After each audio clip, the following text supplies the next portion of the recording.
As you sleep, your mind enters a quiet doorway where reality can change without effort. Within reality shift, you will be guided into that state where transformation happens naturally and resistance fades away. Listen through the night, and you may awaken as who you were always meant to be. Reality shift. Introduction. In the silent architecture of existence, the universe does not speak in words. It hums in frequencies, ancient and eternal. And you, whether you realize it or not, are not separate from this cosmic symphony. You are one of its most finely tuned instruments. Your awareness is not a passive witness drifting through reality. It is the unseen force that shapes it, a living signal woven into the fabric of creation itself. Within you lies a subtle transmitter, ever active, casting invisible currents into realms beyond sight. Each thought you hold, each emotion you embody becomes a coded pulse sent into the vast field of possibility. When your inner world trembles with fear or doubt, the signal echoes scarcity. When it glows with trust, joy, and quiet certainty, it calls forth abundance as if by ancient design. The universe does not question. It reflects like a mirror of infinite depth. This is the hidden law behind the veil, not mere philosophy but the rhythm by which all things unfold. Your feelings are not accidents. They are sacred instruments, finely attuned to the act of creation. When you dare to feel your desired reality as though it already breathes within your life, you step into alignment with forces that move worlds into being. Modern science whispers what mystics have always known. Consciousness is not bound by the physical. It shapes it. The world you see is not fixed. It is continuously born from the patterns within you. At every moment you stand at a threshold, to repeat the echoes of the past, or to consciously summon a new reality from the depths of your highest vision. What is often called the law of attraction is, in truth, a law of resonance, a sacred attunement. You are not bending reality to your will. You are harmonizing with what already exists in infinite potential. In that harmony, struggle fades, and life begins to unfold through quiet synchronicities, as if guided by an unseen intelligence. So begin not by striving outward, but by aligning inward. Rest in the knowing, ancient, steady, and unshakable, that you are already connected to all that is, already whole, already a creator moving within the great mystery. Before we get into the book, comment, "I am ready," to affirm your intention to the universe. Part 1. The Remembering. Chapter 1. The Mirror Within. You stand at the threshold of understanding, where external chaos meets internal harmony. Clara Whitmore's journey mirrors your own, a testament to the profound truth that your inner landscape determines your external reality.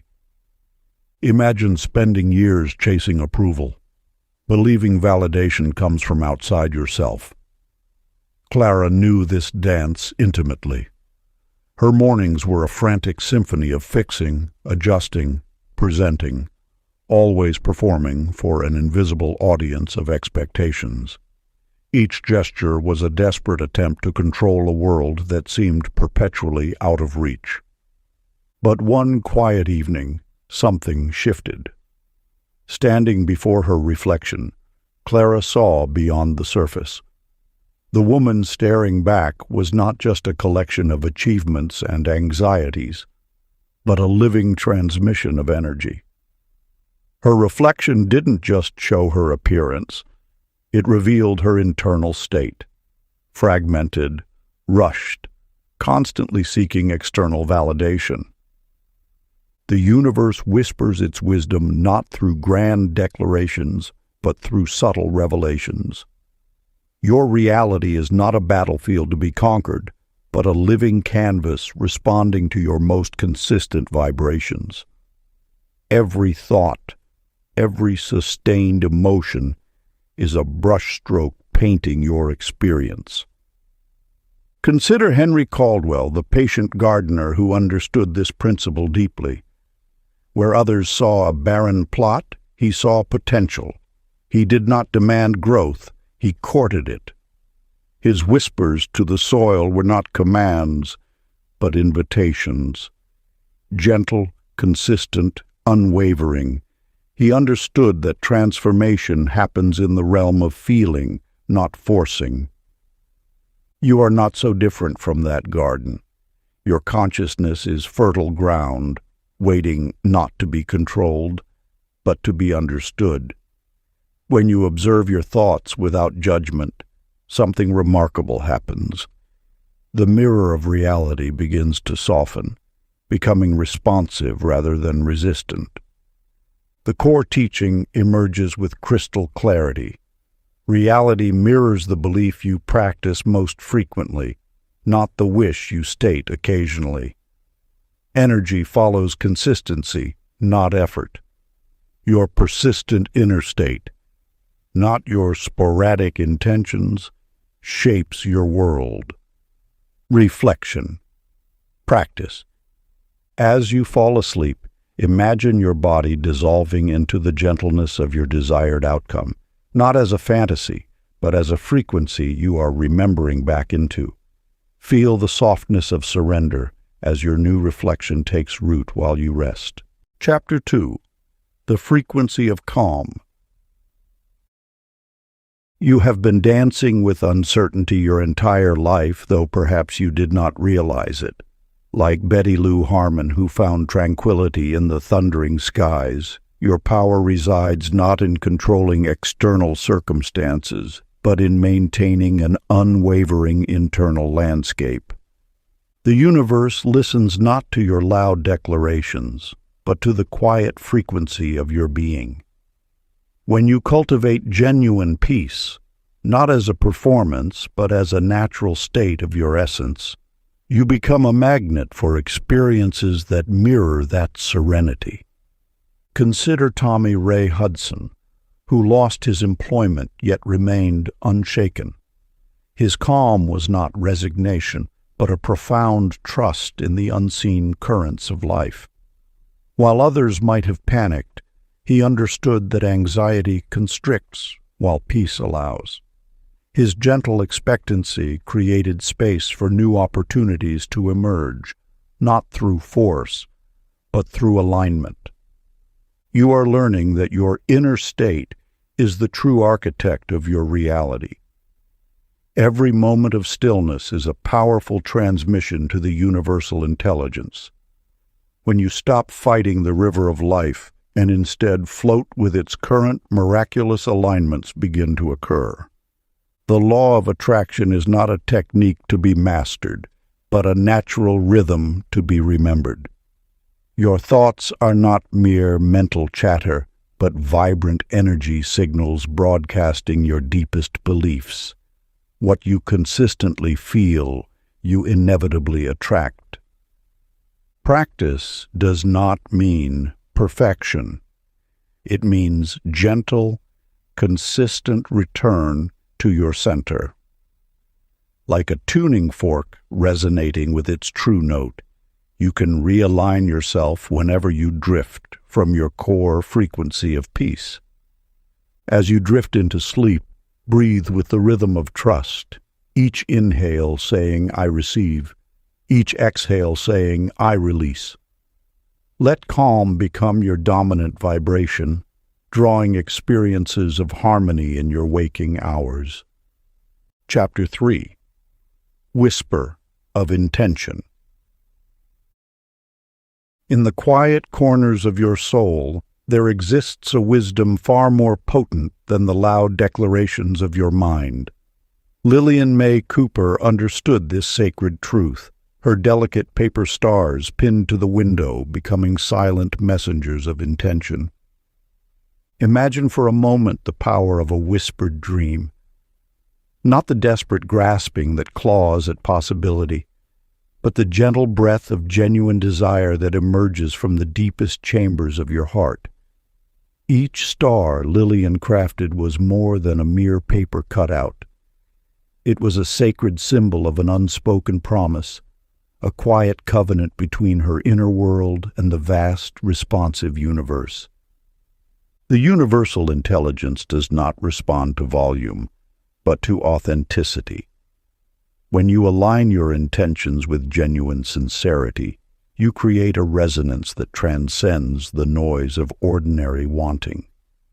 Your truest desires are not meant to be shouted, but breathed, softly, consistently, with the quiet confidence of knowing. Consider Marlon Tate Brooks, a cobbler whose craft was more than mere profession. Before each pair of shoes took shape beneath his hands, he would pause in a moment of silent prayer. His intention was not to impress or sell, but to imbue each creation with a spirit of confidence and grace. And remarkably, those who walked in his shoes began to feel something extraordinary, a subtle transformation, a newfound stride.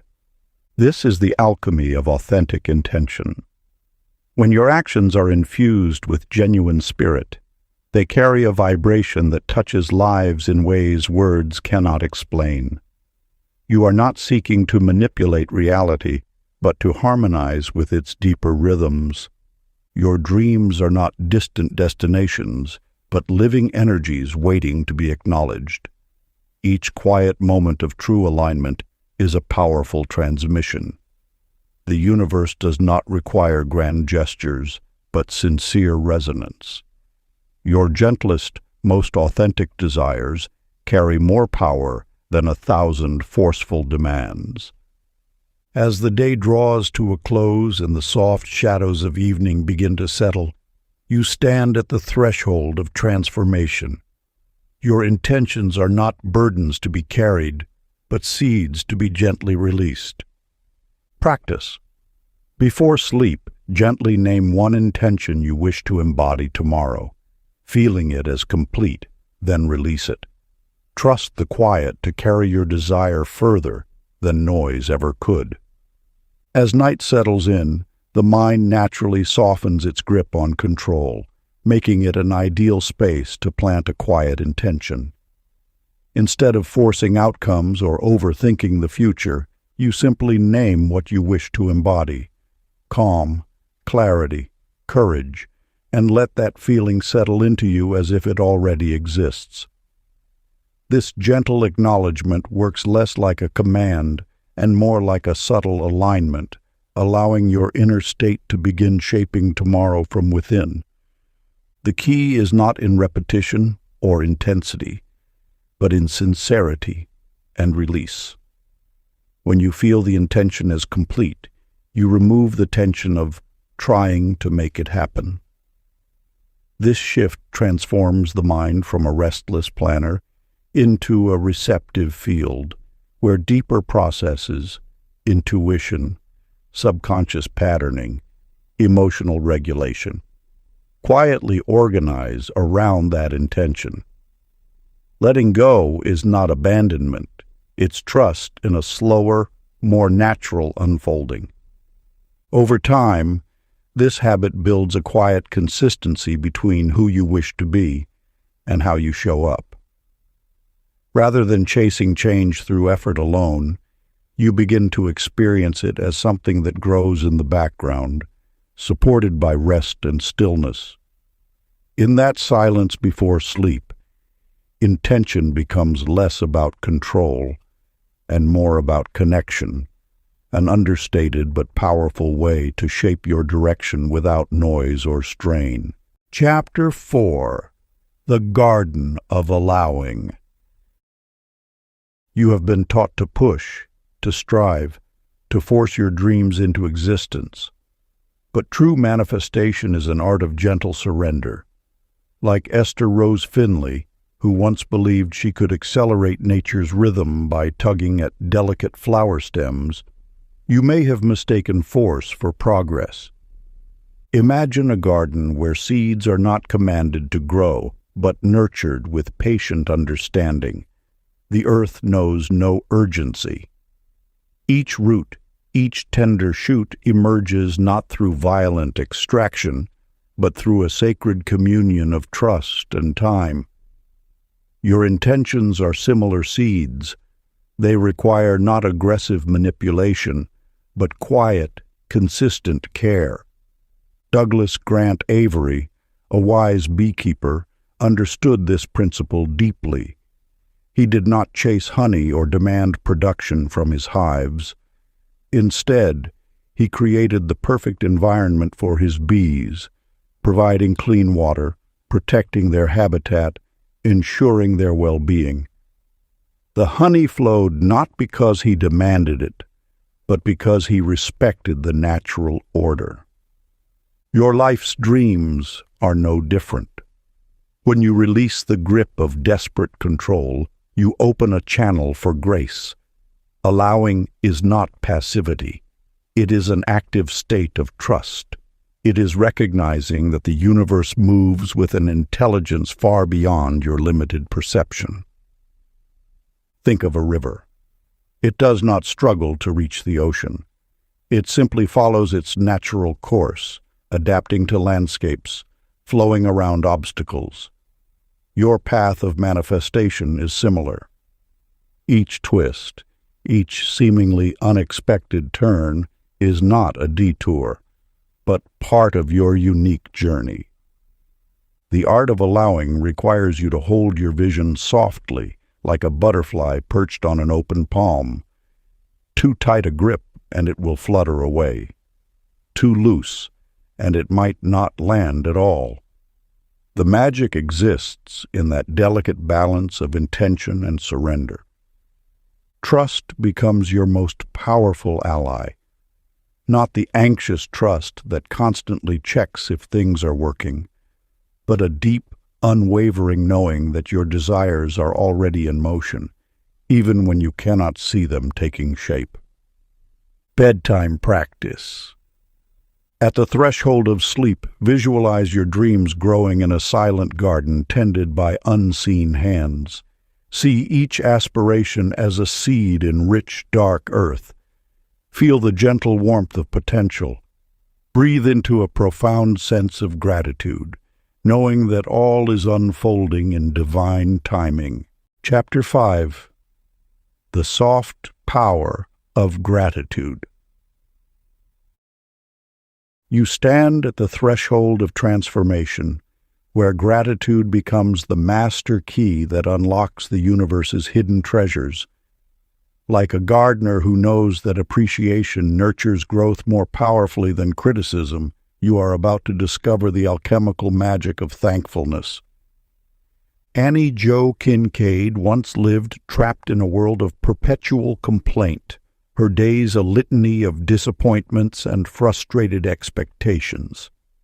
Each morning, she would meticulously record everything that had gone wrong, believing her detailed accounting would somehow protect her from future pain. Her journals were heavy with the weight of negativity, each page a testament to her belief that life was something to be defended against, not embraced. But then came the moment of awakening. In a quiet instant, Annie realized that her complaints were not documenting reality, but creating it. Each word of blame was like a seed planted in barren ground, ensuring nothing beautiful could take root. She understood then that gratitude was not a passive response, but an active force of creation.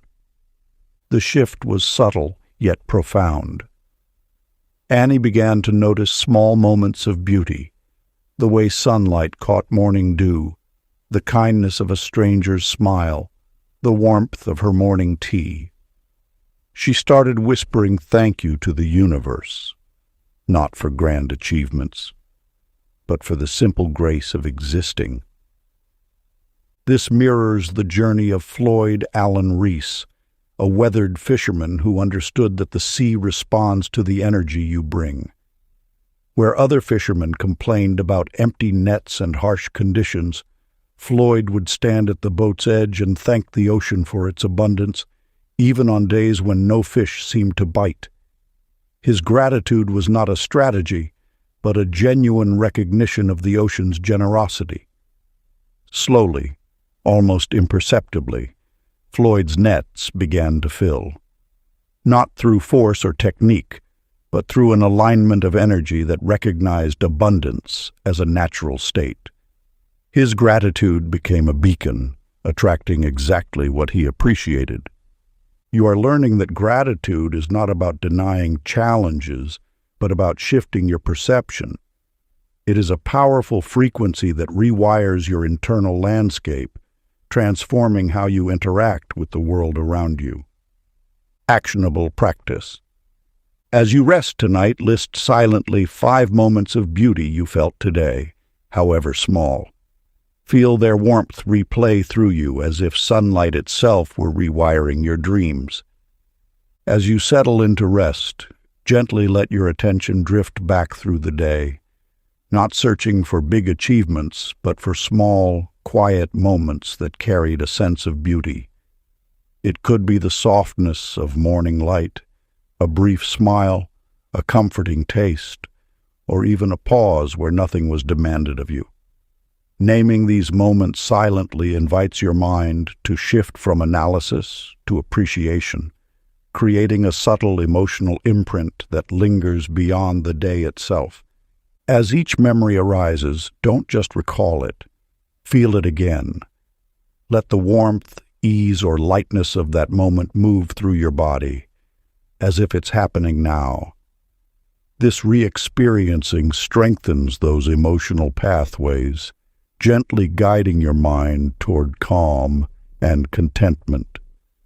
The imagery of sunlight is fitting here, as if each remembered moment brightens something within, softening the edges of stress and quietly reshaping your inner landscape. Over time, this simple reflection builds a deeper sensitivity to life's quieter gifts. What once felt ordinary begins to stand out, and your awareness naturally leans toward what nourishes rather than drains you. As you drift into sleep, these moments don't just fade. They settle in, influencing the tone of your rest and subtly shaping how you meet the next day with a steadier, more grounded presence. Chapter 6. The Art of Letting Go. You stand at the threshold of transformation, where the most powerful act of creation is not holding on, but releasing.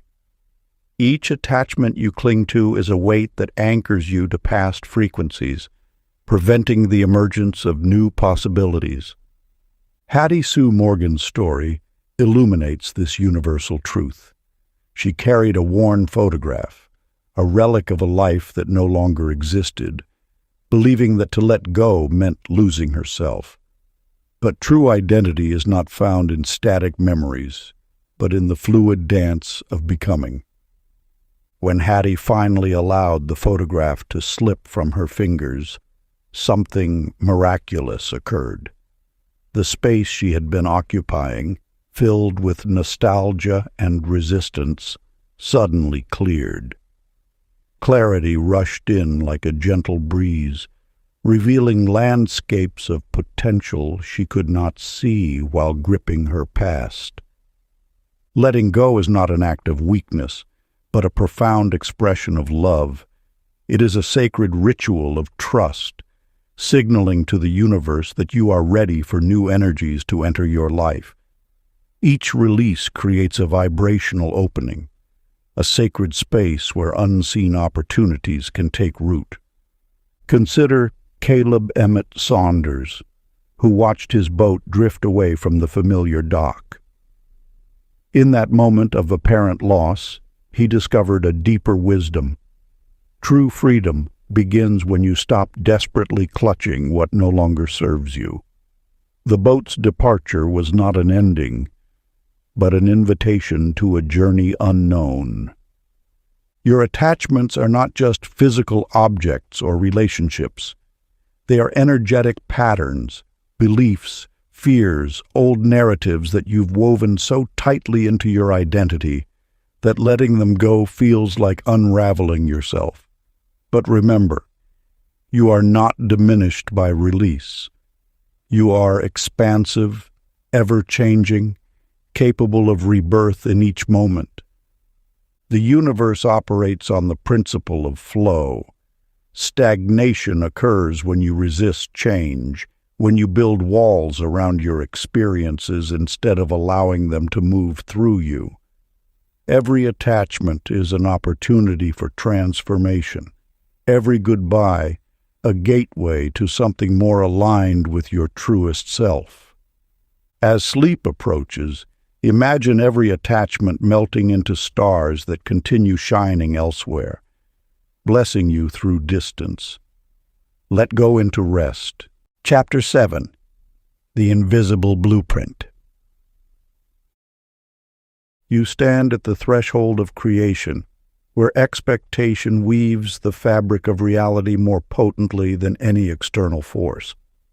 Millie Pearl Anders discovered this truth not through grand revelations, but through the quiet observation of her own inner landscape. For years, Millie believed luck drifted like a wayward cloud, random and unpredictable. She watched others seemingly blessed by chance, while she remained tethered to a world of uncertainty. But then something shifted. She began to notice how her moments of joy were not accidents, but carefully cultivated gardens of anticipation. Each smile she chose became a pathway, each positive expectation a blueprint etched into the invisible realm of potential. You too carry this extraordinary power. Your expectations are not mere thoughts, but sacred garments you drape across the shoulders of possibility. Harvey Leon Beckett understood this mystical principle. Once trapped in a morning ritual of dread, he transformed his approach by expecting small miracles, not grand, earth-shattering events, but gentle, whispered blessings. A warm cup of coffee that tastes perfect, an unexpected kind word, a moment of unexpected beauty. And these miracles began arriving like old friends returning home, familiar yet always welcome. They weren't conjured through force, but invited through a gentle, unwavering expectation of goodness. Your inner world is a sanctuary of creation. What you consistently expect, you ultimately experience. Not through struggle, but through alignment. The universe does not resist your true vibration. It rushes to match it. Imagine your expectations as a soft, luminous energy flowing from your heart. Not a demand, but an invitation. Not a command, but a gentle knowing. You are not forcing outcomes, but harmonizing with the natural rhythm of potential. Reflection. Practice. Drift to sleep. Seeing tomorrow outlined in golden light, every event aligning perfectly with ease. Feel certainty without evidence. Breathe into this knowing. Let your expectations be a quiet, confident melody playing beneath the surface of your awareness. As you ease into sleep, allow an image of tomorrow to form, not in sharp detail, but as a soft outline glowing with a calm, golden light. Let each moment feel already arranged, moving with a natural flow where things meet you without resistance. There's no need to control or predict. Simply sense that whatever comes will unfold with a certain ease, as if life is quietly cooperating with you. Rest into a feeling of quiet certainty, even without proof. Let it settle into your breath, slow and steady, like a gentle rhythm beneath your awareness. This isn't about convincing yourself, but about allowing a subtle confidence to exist without effort, a calm, steady note that continues playing as you drift deeper into rest. Chapter 8. Flowing instead of forcing. You have been taught that success demands constant struggle, that life is a battlefield where only the most relentless warriors triumph. But what if the universe whispers a different truth? What if achievement flows not from force, but from surrender? Doris Bell Hampton knew this struggle intimately. She had constructed her life like an intricate machine, each gear meticulously positioned, each movement calculated. Her days were a ceaseless symphony of effort, rising before dawn, planning every minute, controlling every outcome. She believed perfection could be engineered through sheer willpower. Yet the harder she pushed, the more resistance she encountered. Opportunities slipped through her fingers like sand. Relationships became rigid contracts instead of living connections. Her body, exhausted from perpetual tension, began to signal its profound weariness. The universe does not respond to force. It resonates with alignment, with the gentle current of your truest self. Consider Otto Ray Matthews, a musician who discovered his most exquisite composition not through rigorous practice, but by releasing his grip on technique. When he stopped analyzing each note and allowed the rhythm to guide his hands, music emerged that touched souls, effortless, authentic, transformative. Flow is not passive surrender, but active cooperation with the divine orchestration surrounding you. It is trusting that your path unfolds with intelligence far beyond your mental strategies. Like a river finding its natural course, you need not carve every inch of your journey. Sometimes you must simply allow. Your energy is not a weapon to battle life, but a living current meant to dance with circumstances. When you shift from forcing to flowing, miracles emerge not as rare occurrences, but as natural expressions of your aligned state. Imagine yourself not as a warrior conquering terrain, but as water, adaptable, persistent, finding the path of least resistance while still capable of carving mountains over time. Your true power lies not in resistance, but in your capacity to move around, through, and with life's challenges. Reflection, practice. As you drift, imagine a river carrying you gently. You no longer swim, you glide. Let the water of sleep merge with destiny flowing toward fulfillment. Chapter 9. The Light of Belief. In the quiet corners of your inner landscape, belief transforms from a whisper to a thunderous declaration of potential. You are not bound by the circumstances that surround you, but by the convictions you nurture within. Maybelle Jamieson understood this truth in the depths of her being, long before the world recognized her extraordinary gift. She had once been a woman trapped by the narrow boundaries of doubt, her talents hidden behind a veil of uncertainty. Like a seed waiting to burst through hardened earth, her potential lay dormant, waiting for the warmth of belief to coax it into bloom. The world had told her she was ordinary, but something deep within knew a different story. Maybelle's transformation began not with grand gestures, but with a subtle shift in perception. She learned that the universe responds not to the loudness of your desire, but to the quiet certainty of your conviction.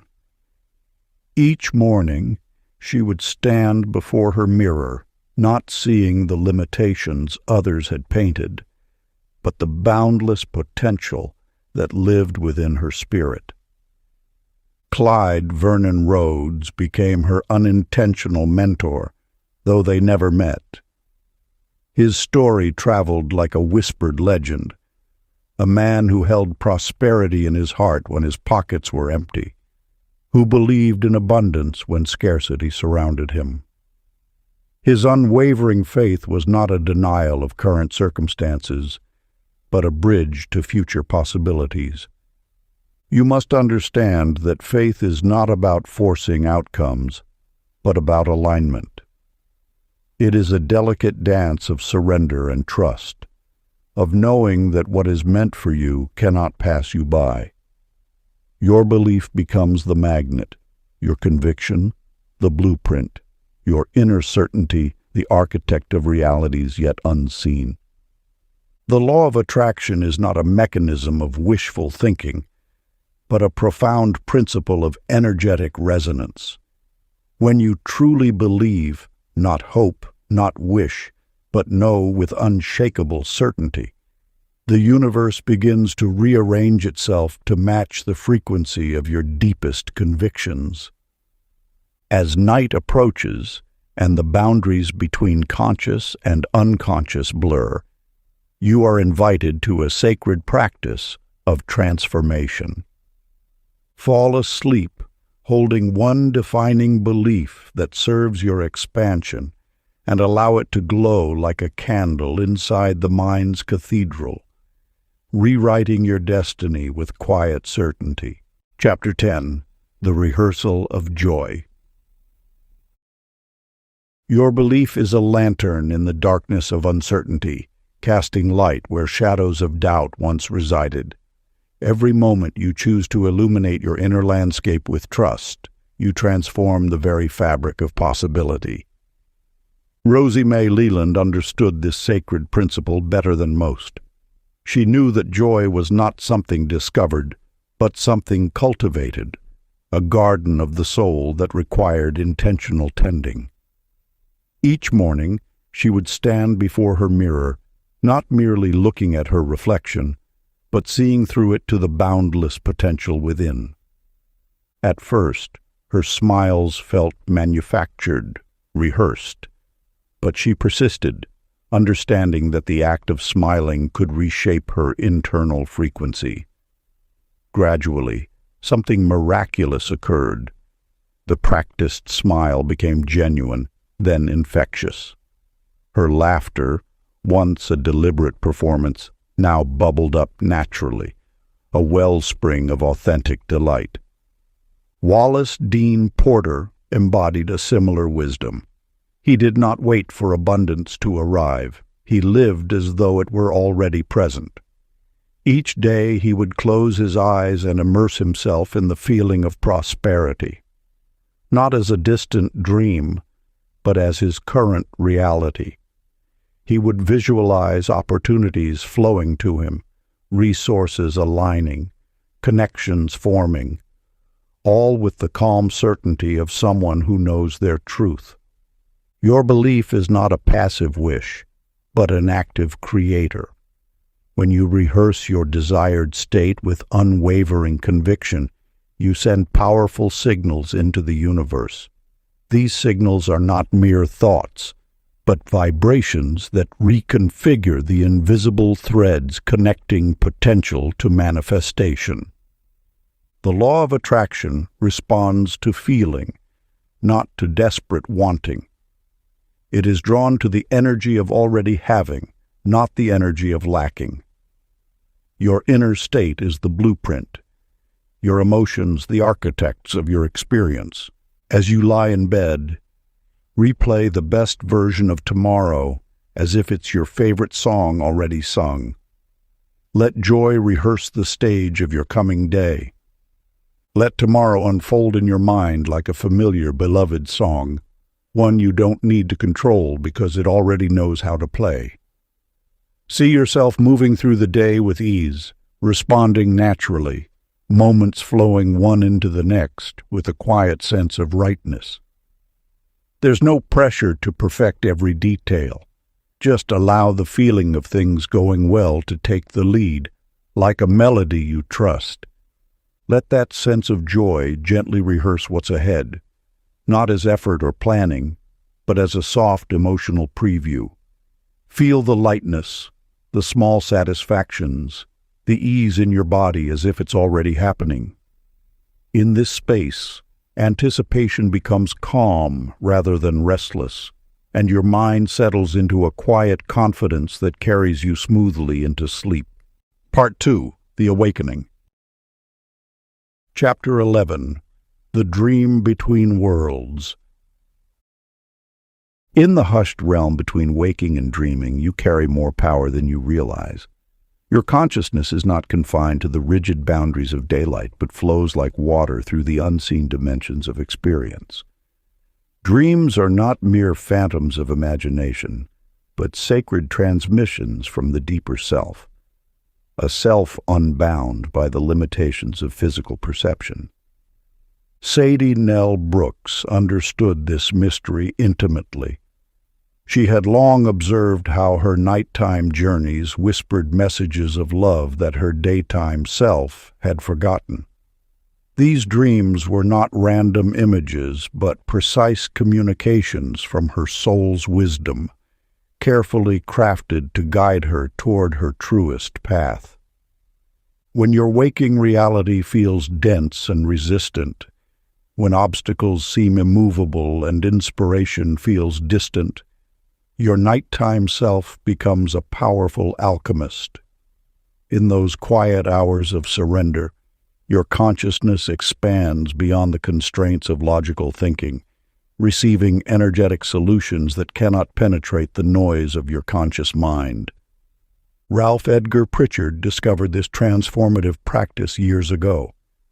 A meticulous man with wire-rimmed glasses and a leather-bound journal, he began recording every dream upon waking. Not as a casual observer, but as a deliberate investigator of his inner landscape. Night after night, he documented the seemingly random narratives, and over time, a remarkable pattern emerged. Dreams that once appeared fragmented and strange began revealing themselves as precise blueprints for his future. Your dreams are not fiction. They are classrooms of consciousness, where your soul communicates in the language of symbol and feeling. They bypass the mental guards that often block intuitive knowing, delivering messages directly to the heart of your being. When you learn to listen, truly listen, these nocturnal transmissions become your most trusted guide. The universe speaks in whispers, and dreams are its most intimate dialect. Each dream is a carefully woven message, tailored specifically for your journey. They carry frequencies of potential, seeds of transformation, waiting to be recognized and nurtured. Practice. Before sleep, ask your dreams to reveal the next inspired step, trusting that morning will bring clarity wrapped in intuition. Chapter 12. The Harmony of Thought. You stand at the threshold of inner transformation, where the whispers of your thoughts weave the fabric of your reality. The universe listens intently to the conversations you have with yourself, recording each vibration, each subtle intention. Imagine your mind as a vast landscape where thoughts are seeds, and each seed carries the potential to bloom into experiences that shape your world. Every critical thought is a barren seed, while thoughts of compassion and possibility are rich with life-giving potential. Etta June Hollis discovered this truth through years of internal struggle. She had spent decades arguing with imagined critics, her mind a battlefield of self-doubt and external judgments. Each morning, she would wake exhausted from mental battles that existed only within her own consciousness. The turning point came when she realized that her inner dialogue was not a reflection of truth, but a learned pattern of resistance. Thought harmonization is not about forcing positivity, but about creating a gentle alignment between your current experience and the peace you desire. Stanley Orrin Wheeler understood this principle deeply. Where others saw obstacles, he cultivated a garden of affirmation. Each time a critical thought arose, he would deliberately replace it with words of self-praise and possibility. His business was not built through aggressive strategy, but through the quiet revolution of his internal narrative. Your thoughts are not merely passive observers of reality. They are active creators. When you begin to recognize the power of your inner dialogue, you start to see how each thought carries an energetic signature that resonates through the universe. The art of thought harmonization is about listening to the subtle melodies of your mind. Are your thoughts creating discord or harmony? Are they restrictive or expansive? The quality of your inner conversation determines the landscape of your external experience. Imagine your mind as a musical instrument. Some notes create tension, while others create beauty. You have the power to tune these notes, to choose the melody that will orchestrate your life's symphony. As the day begins to soften and night approaches, you have an opportunity to reset your mental frequencies. Your mind becomes more receptive, more malleable during these twilight moments between wakefulness and sleep. Drifting into rest, tell your thoughts, sing only songs of harmony, letting sleep tune your mental instruments. Chapter 13. The Magnetic Heart. You stand at the threshold of your own emotional landscape, where every thought is a vibration that echoes through the chambers of your heart. Lucille Ray Benton understood something profound about love, that it is not a destination to be chased, but a frequency to be embodied. For years, Lucille had pursued love like a wanderer seeking water in a desert, her desperation creating invisible walls that pushed potential connections away. She would analyze every interaction, dissect every conversation, believing that if she could just solve the puzzle of relationship, love would finally arrive. But true magnetism, she discovered, emerges not from wanting, but from wholeness. When you are complete within yourself, you radiate a different energy, one that attracts rather than pursues.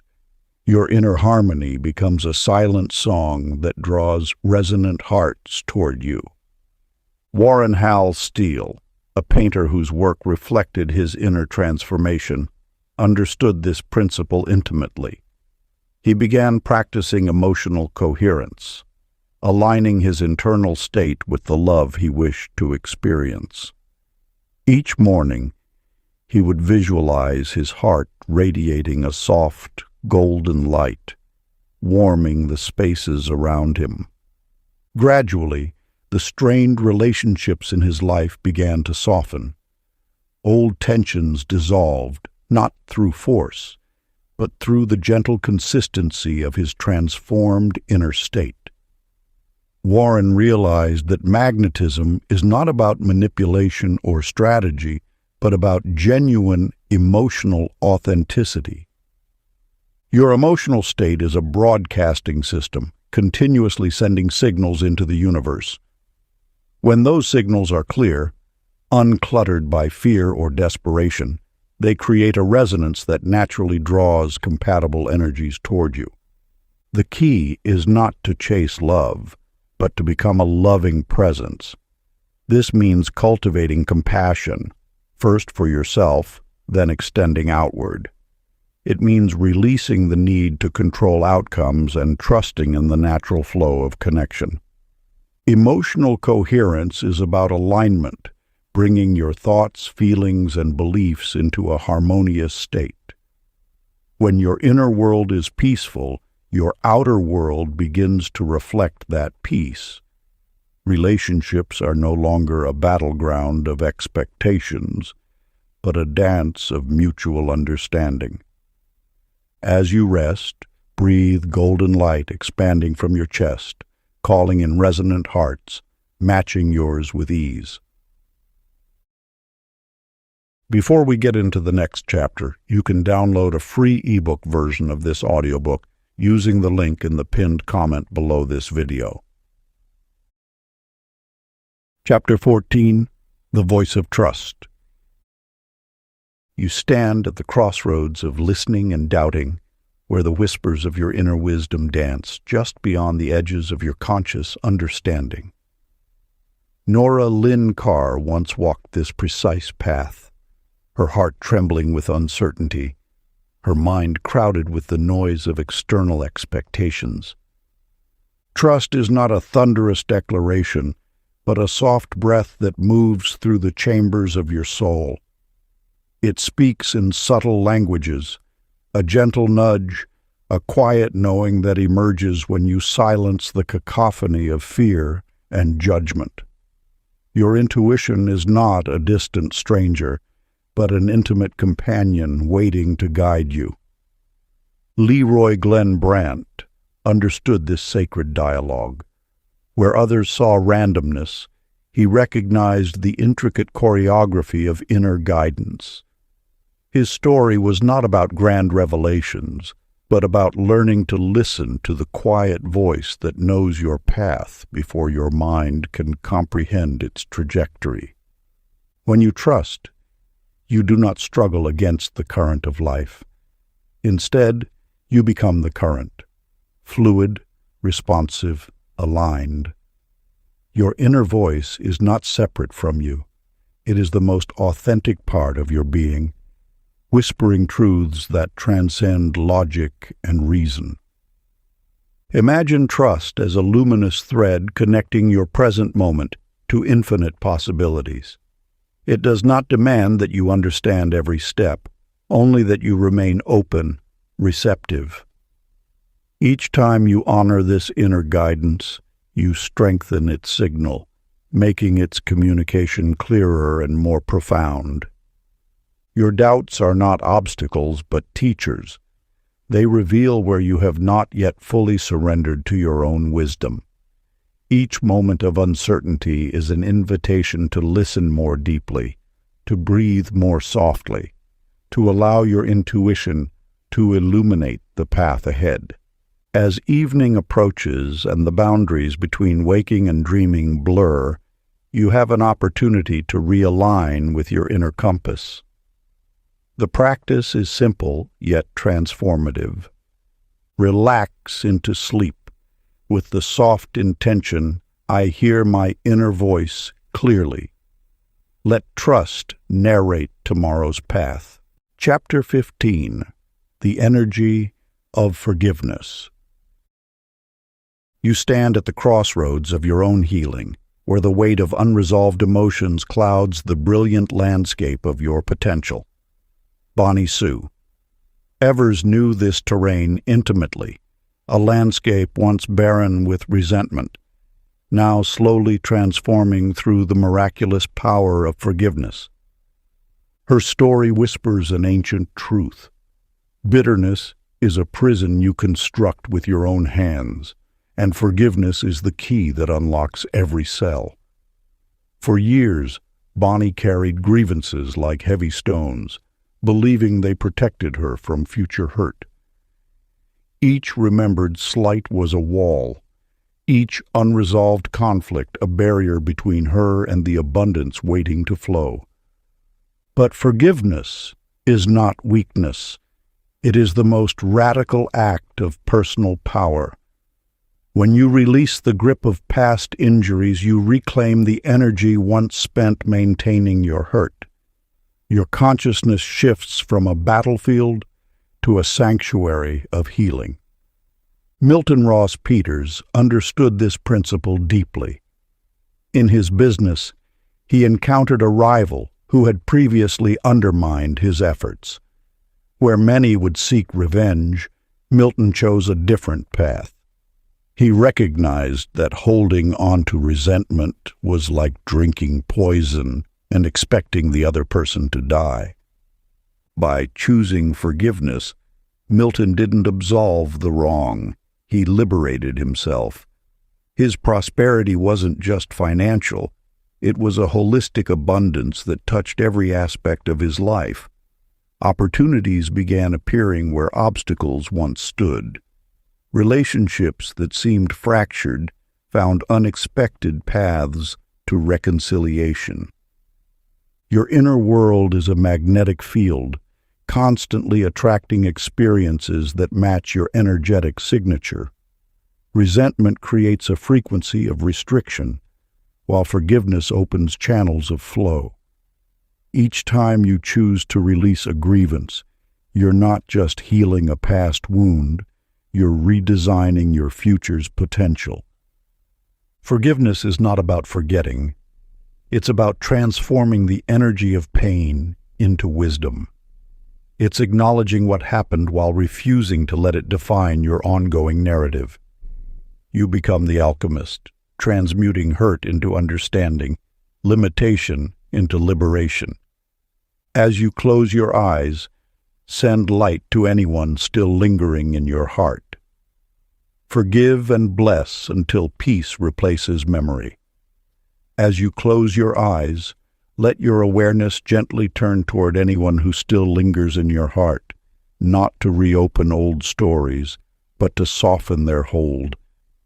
Imagine sending them a quiet light, something simple and steady without needing words or resolution. This isn't about excusing what happened. It's about loosening the weight it carries within you, allowing space where tension once lived.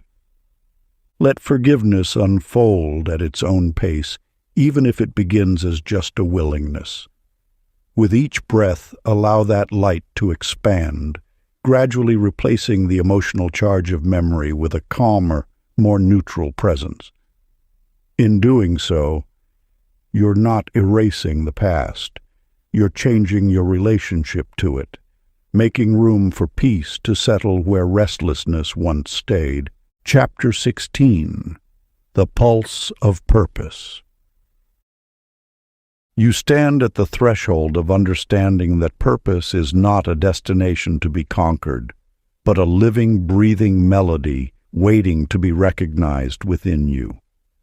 Carrie Ann Holt's journey mirrors the wandering many experience, a restless search for meaning that leads through countless jobs, each promising fulfillment, but delivering only temporary satisfaction.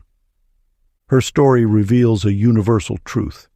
Purpose cannot be found outside yourself, but must be awakened from within.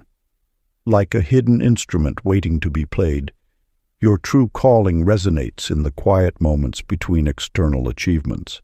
Earl Ned Franklin embodied this wisdom with remarkable simplicity. He discovered that purpose is not about grand gestures or monumental accomplishments, but about the quality of attention you bring to each moment.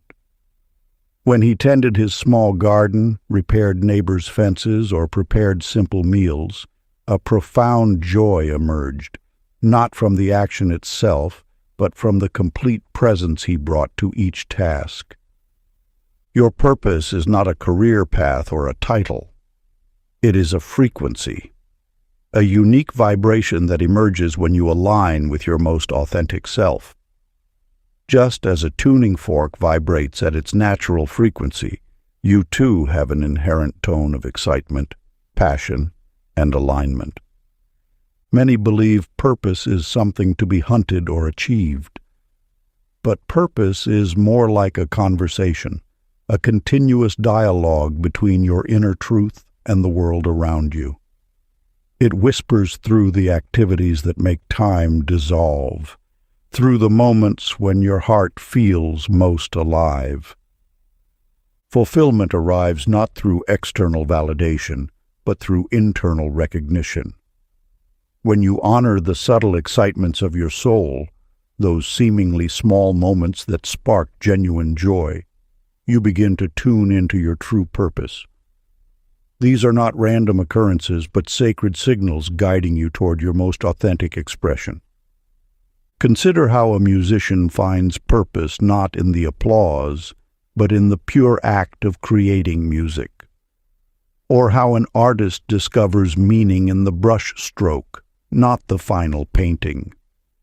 Your purpose operates on this same principle. It lives in the process, in the being, not in the achieving. As you reflect on your journey, notice the activities that make your spirit feel expansive. Where do you lose track of time? What brings you a sense of quiet excitement? These are not trivial experiences, but breadcrumbs leading you toward your most authentic path. Purpose is not a destination.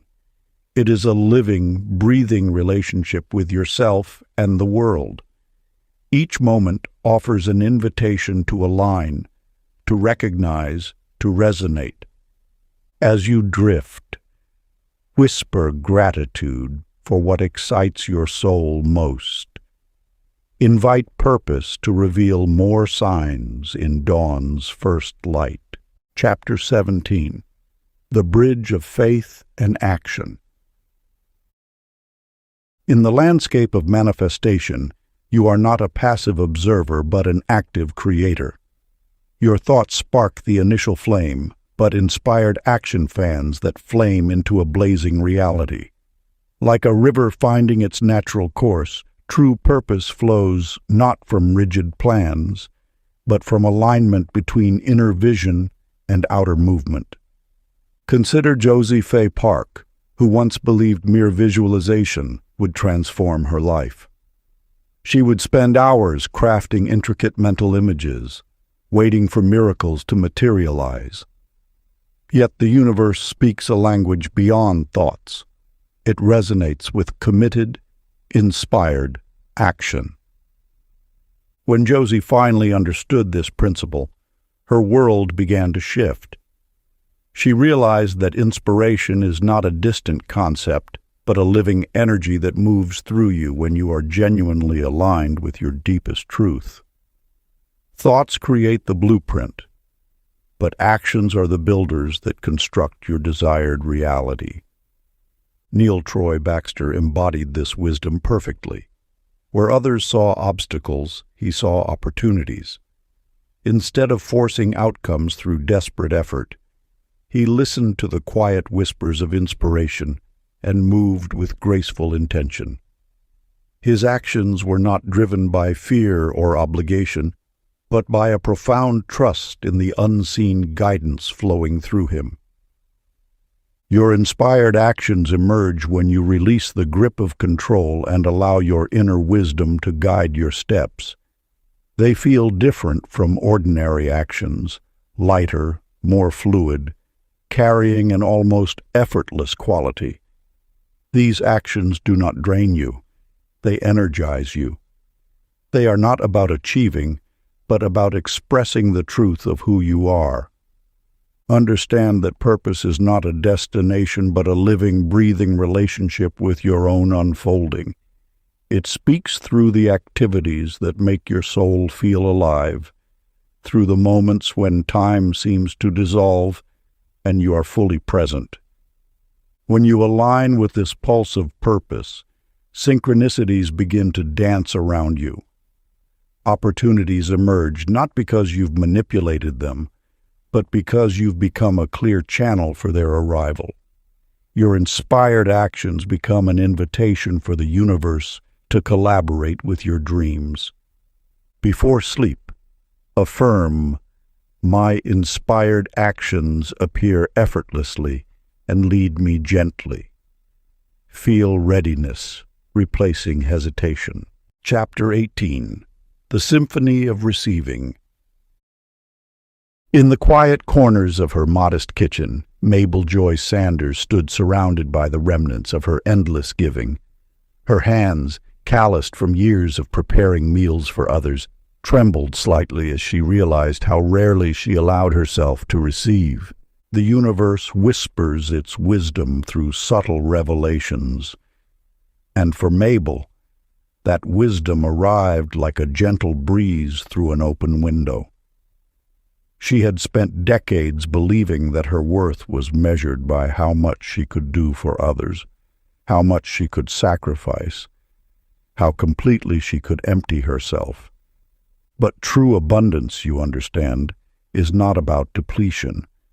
It is about flowing, a continuous cycle of giving and receiving, like the rhythmic breathing of the cosmos itself. Royce Allen Mercer had discovered this truth years ago.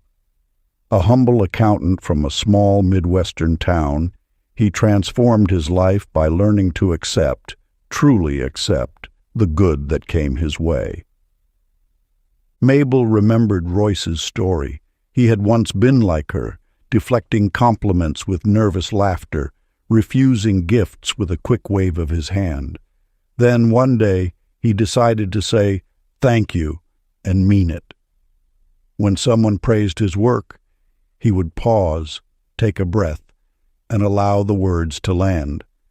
When a colleague offered help, he would graciously accept. The shift was not just external. Something within Royce began to change. His energy became more expansive, more magnetic. Opportunities that once seemed distant now appeared with surprising ease. His business grew, not through aggressive pursuit, but through a newfound ability to receive. For Mabel, this realization was both terrifying and liberating. Receiving was an art form she had never mastered. Her giving had been a shield, protecting her from vulnerability, from truly acknowledging her own worth. The universe delivers in direct proportion to your capacity to receive, not through demand or manipulation, but through genuine openness. Each time you close yourself off, you create a barrier to the very abundance you seek. As the evening light softened the edges of her kitchen, Mabel understood that receiving was not weakness. It was a form of spiritual maturity, a recognition that you are worthy of blessing, of support, of love. Her practice would begin tonight. She would rest, allowing her heart to open like a cup catching rain, whispering to herself, "Yes, I accept blessings." Chapter 19. The Pattern of Renewal. You stand at the threshold of transformation, where every repeated pattern is an invitation to awakening. Your life is not a fixed script, but a living, breathing symphony waiting for a new melody. Cora Jean Milton knew this intimation intimately. For years she had woven herself into familiar tapestries of struggle, relationships that echoed past wounds, financial patterns that mirrored her family's inherited scarcity, emotional landscapes painted with the same brushstrokes of limitation. But one twilight moment, something shifted. As she sat reflecting, she recognized that her life's recurring themes were not fate, but frequency. Each repeated experience was not punishment, but a gentle, sometimes thunderous, invitation from the universe to heal, to transform, to remember her inherent power. Victor Dale Snelling understood this sacred principle. When he discovered that his family carried generations of financial hardship, he did not merely wish for change. He committed to one fundamental belief: prosperity is his birthright. Daily he would whisper to himself, "Abundance flows through me effortlessly," not as a mere affirmation, but as a recalibration of his internal orchestra. Your patterns are not chains, but signals. They are not punishments, but precise communications from your deeper self. When you observe without judgment, when you listen with compassion, these patterns begin to dissolve. They are like old maps waiting to be rewritten, waiting for you to trace new pathways with your awareness. The universe responds not to your words, but to your vibration.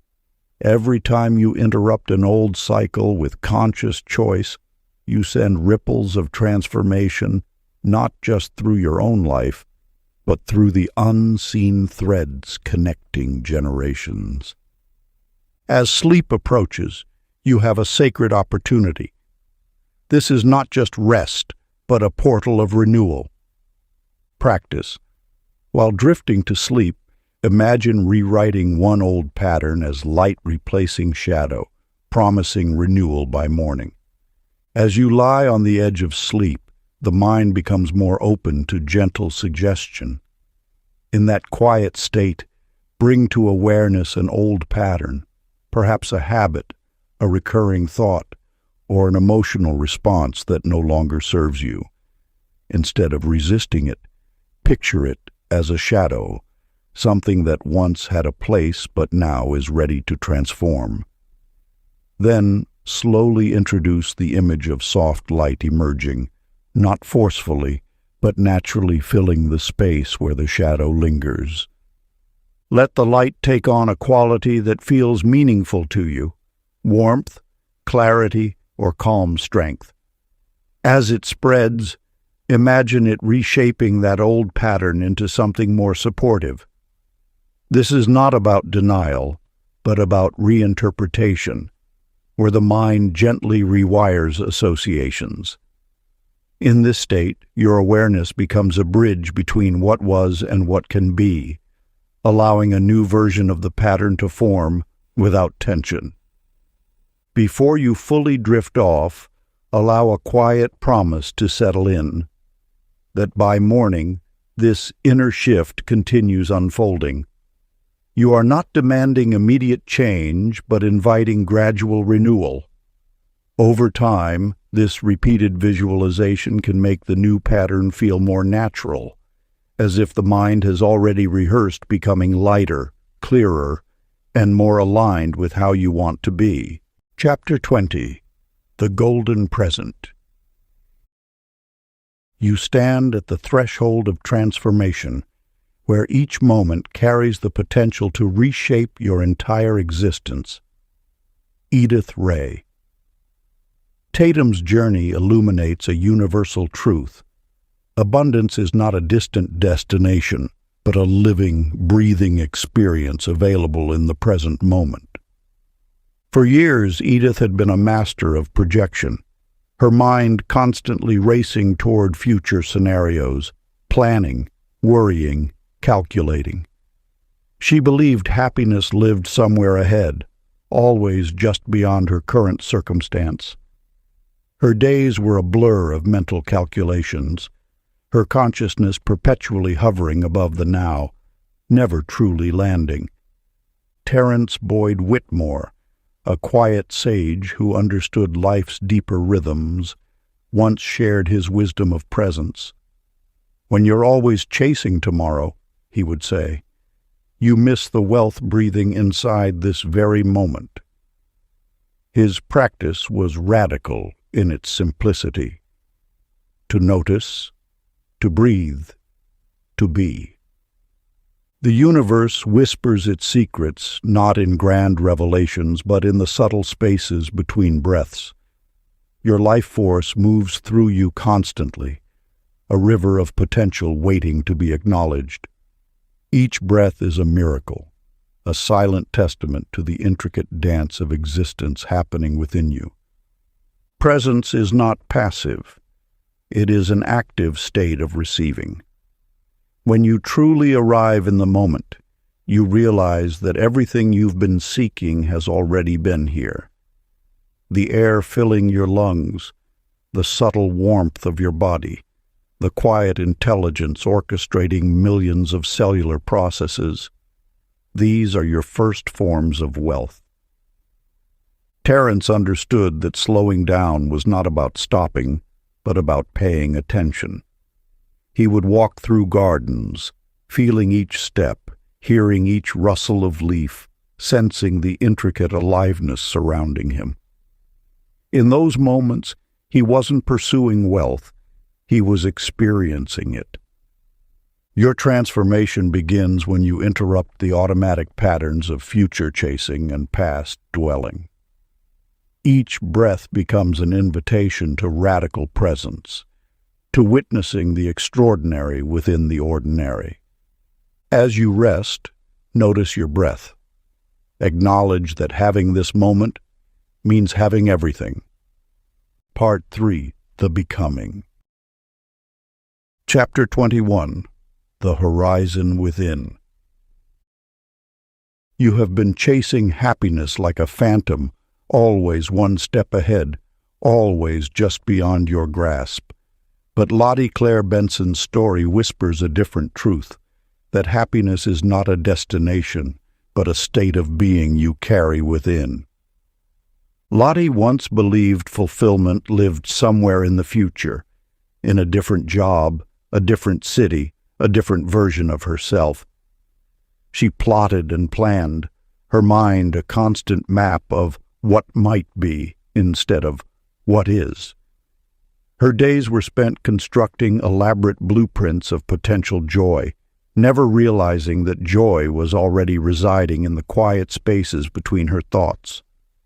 The universe has a gentle way of revealing truth. For Lottie, this revelation came not with thunderous insight, but with a soft understanding that crept in like morning light. She began to notice the richness of her current moment, the warmth of her morning tea, the texture of her breath, the subtle dance of sunlight across her floor. Gordon Reese Chandler understood this principle intimately. When he stopped obsessing about future success and began appreciating his present skills and moments, something extraordinary occurred. His inner joy became a magnetic force, attracting opportunities that had previously eluded him. His business flourished not through desperate striving, but through a calm, centered presence. You are learning that your inner landscape determines your external experience. When you expand internally, cultivating gratitude, peace, and acceptance, your external world responds in kind. The law of attraction does not respond to your wishes, but to your vibration. And your vibration is created moment by moment, breath by breath. Imagine your consciousness as a garden. Every thought you nurture is a seed. When you plant seeds of appreciation for your current experience, you create fertile ground for future growth. This is not passive acceptance, but active creation through presence. Your power resides in this moment, not in yesterday's memories or tomorrow's fantasies. Each breath is an opportunity to realign, to choose your frequency, to remember that you are not a victim of circumstances, but a creator of realities. As you drift towards sleep, your consciousness becomes a canvas of infinite potential. The boundaries between what is and what could be grow soft and permeable. Imagine a sunrise rising from your chest as you rest, painting your dreams with possibilities. Chapter 22. The Echo of Self-Worth. The Horizon. Within continues to unfold, revealing a truth as ancient as consciousness itself. Your inner landscape shapes the world around you. You are not a vessel waiting to be filled by external validation, but a radiant source of infinite worth. Daisy Pearl Richmond knew the dance of seeking approval all too well. She had spent decades adjusting her movements, her words, her very breath to fit the expectations of others.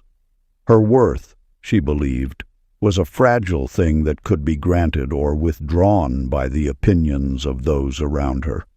But something shifted one quiet evening when the whispers of her soul grew louder than the echoes of external judgment. She realized that her value was not a currency to be traded, but a luminous essence that existed before words, before opinions, before the very concept of approval. Like a river that does not ask permission to flow, your worth is inherent. It is not earned, it simply is. The universe does not calculate your value through spreadsheets of achievements or ledgers of social acceptance. It responds to the frequency of your own self-recognition. Melvin Clyde Preston understood this principle intimately. For years he had struggled financially, believing his income reflected his inherent worth. But when he began to affirm his value, not as a future achievement, but as a present truth, something remarkable happened. He would stand before his mirror each morning, looking directly into his own eyes and declaring, "I am inherently valuable. My worth is not determined by my bank account, but by the luminous spirit that animates my being." These were not mere words, but a vibrational declaration that resonated through the invisible corridors of potential. Within months, opportunities began to appear, not because he had manipulated circumstances, but because he had realigned with his intrinsic worth. Finances shifted, not through desperate striving, but through the magnetic power of self-recognition. Your worth is a signal that broadcasts continuously, regardless of whether you are consciously aware of its transmission. Like a lighthouse that does not doubt its purpose, you emit a frequency of value that the universe cannot help but respond to. Practice. As you relax, feel unconditional worth radiating from your being, attracting experiences equal to your sacred esteem. As your body softens into rest, let your attention settle inward, where a quiet sense of worth already exists beneath effort or achievement. Instead of trying to create it, notice it as something inherent, steady and undisturbed. Imagine this feeling as a gentle radiance, not overwhelming, but constant, like a soft glow that doesn't need validation from anything outside of you. Allow that inner steadiness to subtly influence how you relate to the world. When you hold a sense of grounded self-worth, your choices, reactions, and boundaries begin to shift in small but meaningful ways. It's less about attracting things magically and more about naturally aligning with experiences that reflect how you carry yourself. The external begins to mirror the internal, not by force, but through consistency in how you think and act. As you drift further into relaxation, let this awareness settle without pressure. There's no need to prove or perform, just to return to that quiet recognition of value within. Over time, this repeated focus can make it easier to respond to life from a place of self-respect, where the experiences you move toward and accept feel more balanced, supportive, and in tune with that inner sense of worth. Chapter 23. The Rhythm of Joyful Work. You stand at the threshold of a profound understanding. That work is not a burden, but a canvas awaiting the vibrant colors of your inner joy. Every task, no matter how mundane, carries the potential to become a sacred ritual of transformation when you approach it with a spirit of playfulness and reverence. Consider Nancy Jo Whitten, a woman who once viewed her daily responsibilities as a weight dragging her spirit down. Her mornings began with sighs of resignation, her hands moving mechanically through household chores and professional duties. Each task felt like a chain, binding her to a life of monotony. But something shifted when she discovered the alchemy of joy. Instead of resisting her work, she began to whisper melodies while folding laundry. She hummed rhythms while organizing spreadsheets. Her movements became dance, her chores became celebration. The universe listens intently to the frequency of your engagement. When you infuse your tasks with genuine delight, you transform the very energy of work. It is no longer about completing a task, but about expressing your essence through every action. Eugene Carl Bowers understood this sacred principle. As a maintenance worker, he could have seen his job as thankless and repetitive. Instead, he whistled complex tunes while repairing machinery, his hands moving with a musician's grace. Colleagues noticed how equipment seemed to respond differently under his care, more smoothly, more efficiently. Your work is an extension of your inner landscape. When you approach it with lightness, with a playful spirit, you invite miracles. The world does not respond to your words, but to the vibration behind those words. Joy is a frequency that magnetizes opportunity, that transforms ordinary moments into extraordinary experiences. Imagine your tasks not as obligations, but as opportunities for expression. Each email you write, each dish you wash, each report you compile, these are not mere actions, but prayers of engagement with life itself. Before sleep, replay your work infused with joy. Energy transforms drudgery into devotion. Chapter 24. The Door of Imagination. You stand at the threshold of your most profound creative power, imagination. This is not mere fantasy, but the blueprint of reality waiting to be drawn.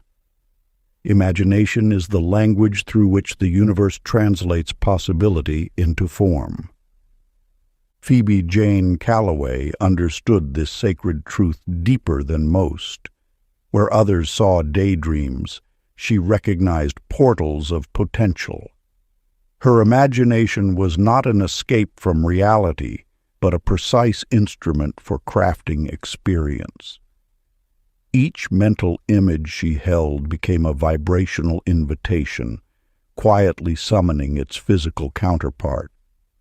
Like a master architect, she would sketch her desires not on paper, but in the landscape of her mind. Her thoughts were not random flickerings, but intentional brushstrokes, painting futures yet unseen. She knew that repetition was the key. Consistently holding an image transforms it from ethereal whisper to tangible manifestation. Hugo Frank Delaney embodied this principle of imaginative creation through his inventive work. Before dawn, he would lie still, vividly rehearsing his designs in the twilight between sleeping and waking. His mind became a workshop where blueprints emerged fully formed, where mechanical challenges dissolved and innovative solutions crystallized. Your imagination is not a child's playground, but a powerful laboratory of creation. When you learn to inhabit your visions with the same certainty you experience physical reality, you activate a profound transformative mechanism. The universe responds to the frequency of your sustained attention, not the volume of your desires. Practice. Let imagination replace thought as you rest, exploring versions of life more accurate to your truth. Chapter 25. The Field of Connection. You stand at the threshold of a profound revelation. Imagination is not merely a playground of fleeting thoughts, but a sacred gateway where consciousness weaves its most powerful tapestries. Myrtle Ann Grayson understood this secret long before others recognized its transformative power. In her small cottage among rolling hills, Myrtle discovered that imagination transcends individual perception.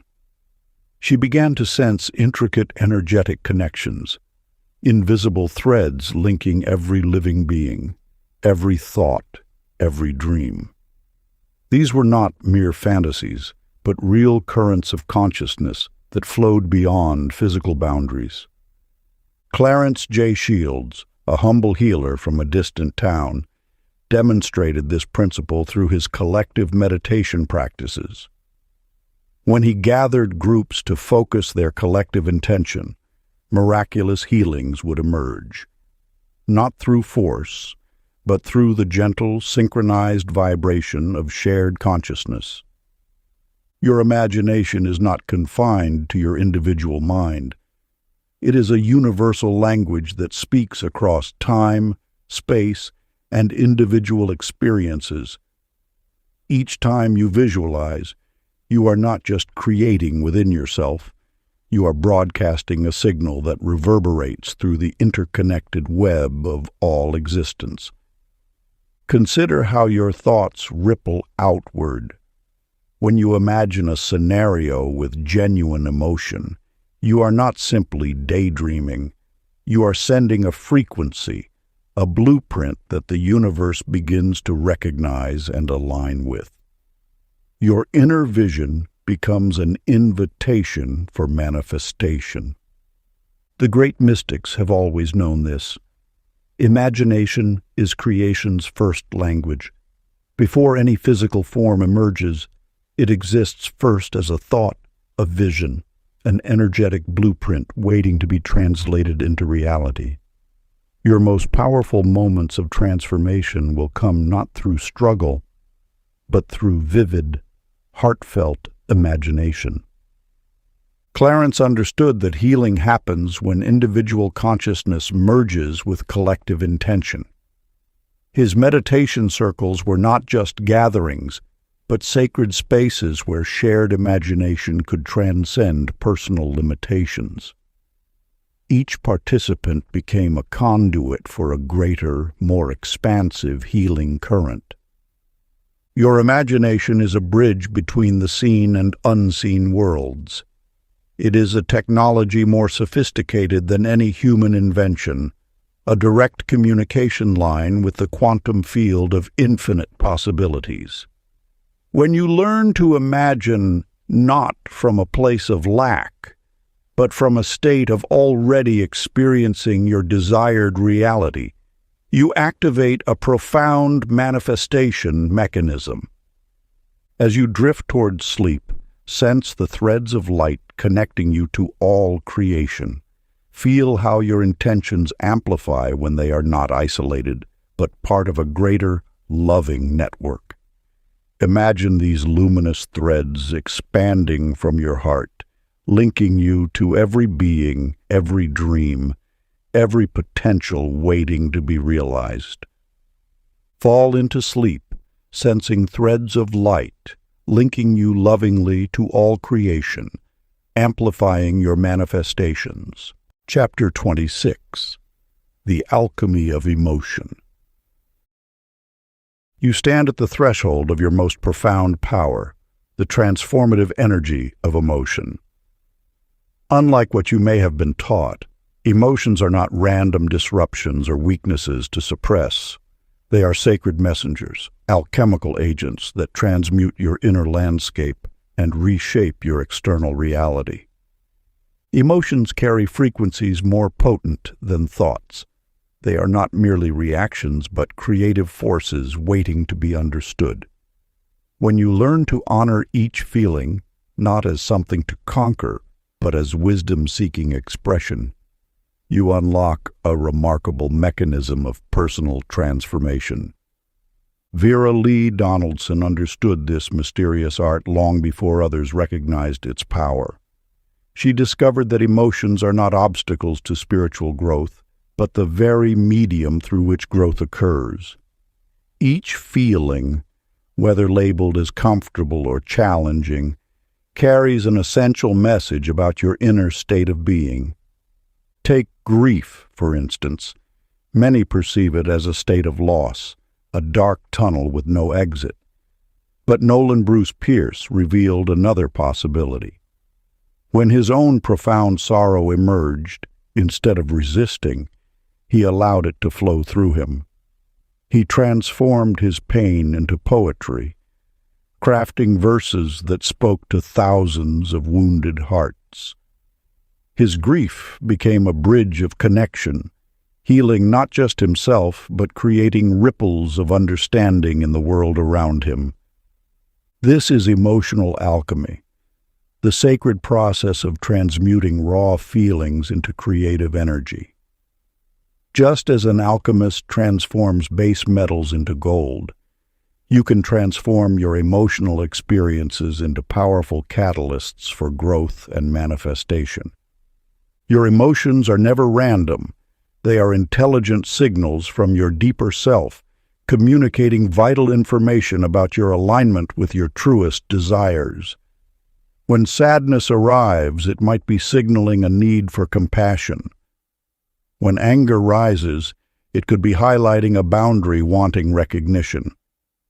When joy bubbles up, it confirms you are resonating with your authentic path.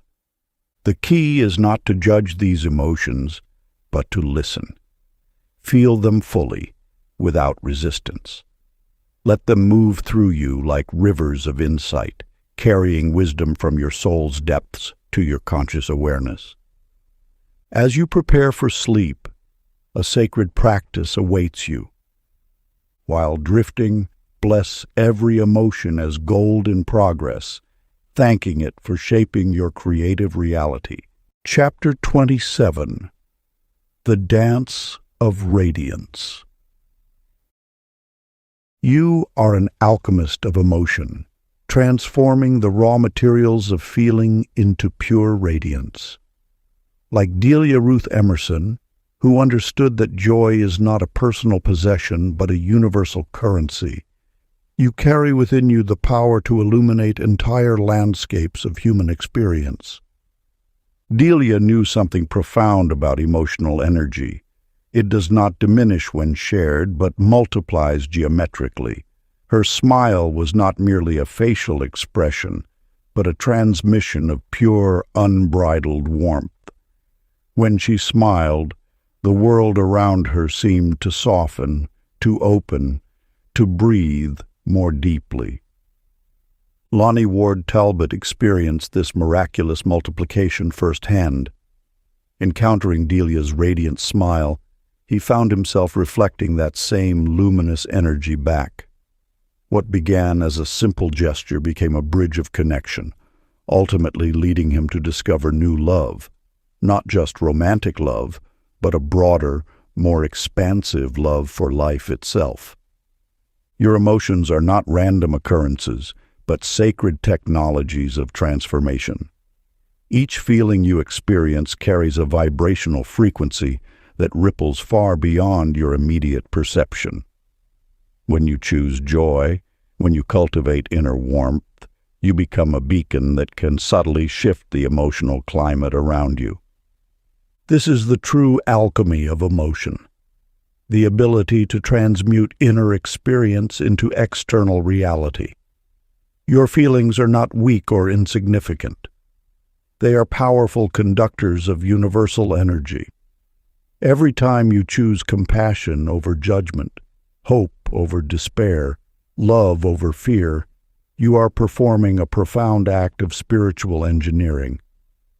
Consider how a single smile can travel through unseen networks, touching hearts you may never directly encounter. Your emotional state is not confined to your personal experience, but exists as a dynamic, interactive field that connects and influences collective consciousness. As you rest, picture your radiance expanding endlessly, turning other souls toward their highest warmth. Chapter 28. The Still Point of Power. You have spent lifetimes running from silence, mistaking noise for meaning and constant motion for progress. But true power resides in the quiet spaces between thoughts, in the expansive stillness where potential breathes and transforms. Eleanor Joy. Bailey knew this truth intimately. For years, she filled her world with endless chatter, phone calls, television, radio, conversations that spun endlessly without purpose. Her mind was a whirlwind of constant input, believing that more information meant more control. Yet, beneath the cacophony, a subtle wisdom waited. When she first learned to sit in silence, it felt uncomfortable. The absence of sound was so unfamiliar that her mind rebelled, conjuring anxieties and memories to fill the void. But she persisted. Day by day she trained herself to listen to the quiet, to feel the rhythm of her breath, to sense the energy moving through her being. Silence is not emptiness. It is the fertile ground where all creation takes root. In stillness, you are not passive, but profoundly receptive. Your inner landscape becomes a clear pool where intentions form, where dreams crystallize before manifesting in the physical world. Consider Ralph Ernest Carter, a man who understood that meditation was not about achieving a blank mind, but about becoming a clear channel. Each morning, he would sit in quiet contemplation, not forcing outcomes but allowing prosperity to flow through him. His stillness was not weakness but a powerful alignment with universal energy. You might believe that action requires constant movement, that success demands perpetual effort. But the most profound transformations happen in moments of complete presence. When you stop pushing and start listening, the universe speaks directly to your soul. Silence teaches you that you are not separate from the abundance surrounding you. You are a living, breathing expression of potential. Every moment of quiet is an invitation to remember your innate connection to something greater than your individual circumstances. Practice becomes your bridge between inner stillness and outer manifestation. By cultivating a relationship with silence, you learn to trust the unseen currents guiding your life. Let silence cradle you to sleep, trusting emptiness as full potential forming around you. Chapter 29. The Return to Authentic Light. You have worn masks for so long that you've forgotten the landscape of your true face. Each layer you've carefully constructed to please, to protect, to perform, has been a veil obscuring your authentic radiance. But authenticity is not something you achieve. It is something you allow. Like Flora Nell Wilkinson, you have spent years adapting, shifting, molding yourself to fit the expectations of others. Your genuine essence whispers beneath these carefully crafted personas, waiting to be remembered. Authenticity is not a performance, but a surrender, a gentle falling away of everything that is not truly you. Consider Lester Wayne McCoy, an artist who discovered that true expression flows not from technique, but from unbridled truth. When he began creating from his unguarded heart, his art transformed. People were not drawn to his skill, but to the raw, unfiltered spirit breathing through his work. His authenticity became a beacon, attracting opportunities and connections that perfectly aligned with his soul's true frequency. Your masks are heavy, constructed from childhood wounds, societal expectations, and fear of rejection. But these layers disconnect you from your inherent power. Each time you hide, you send a signal to the universe that you are uncertain, unworthy, unsure. Authenticity, by contrast, is a declaration. It says, "I am here, fully and completely." The soul does not need protection, it needs expression. When you align with your genuine self, you become a clear channel for universal energy. Your thoughts crystallize more quickly. Your intentions manifest with remarkable precision. Opportunities do not just arrive, they emerge as natural extensions of your true vibration. Authenticity is not about being perfect. It is about being real. It means embracing your vulnerabilities, acknowledging your shadows, and allowing your light to shine exactly as it is, unedited, unfiltered, unafraid. Your truest power resides in those moments when you drop the performance and simply be, when you speak from your heart without calculating the response, when you make choices that resonate with your inner knowing, regardless of external validation. Practice. Lie in stillness, feeling your true light emerge effortless, shining without permission, reshaping tomorrow. Chapter 30. The Infinite Home. In the gentle twilight of self-discovery, you stand at the threshold of your most profound awakening. Hazel Fay McClintock's journey illuminates a universal truth. The ultimate destination of spiritual seeking is not an external landscape, but the inner terrain of absolute self-acceptance. For years, you might have chased understanding like a wanderer pursuing a distant horizon, believing wisdom lived somewhere beyond your current experience. But true alignment emerges when you recognize that you are not separate from the very universe you seek to understand. Hazel once traveled through numerous spiritual practices, collecting wisdom like delicate shells along life's shoreline. She studied meditation in mountain retreats, attended countless workshops, and read volumes of transformative texts.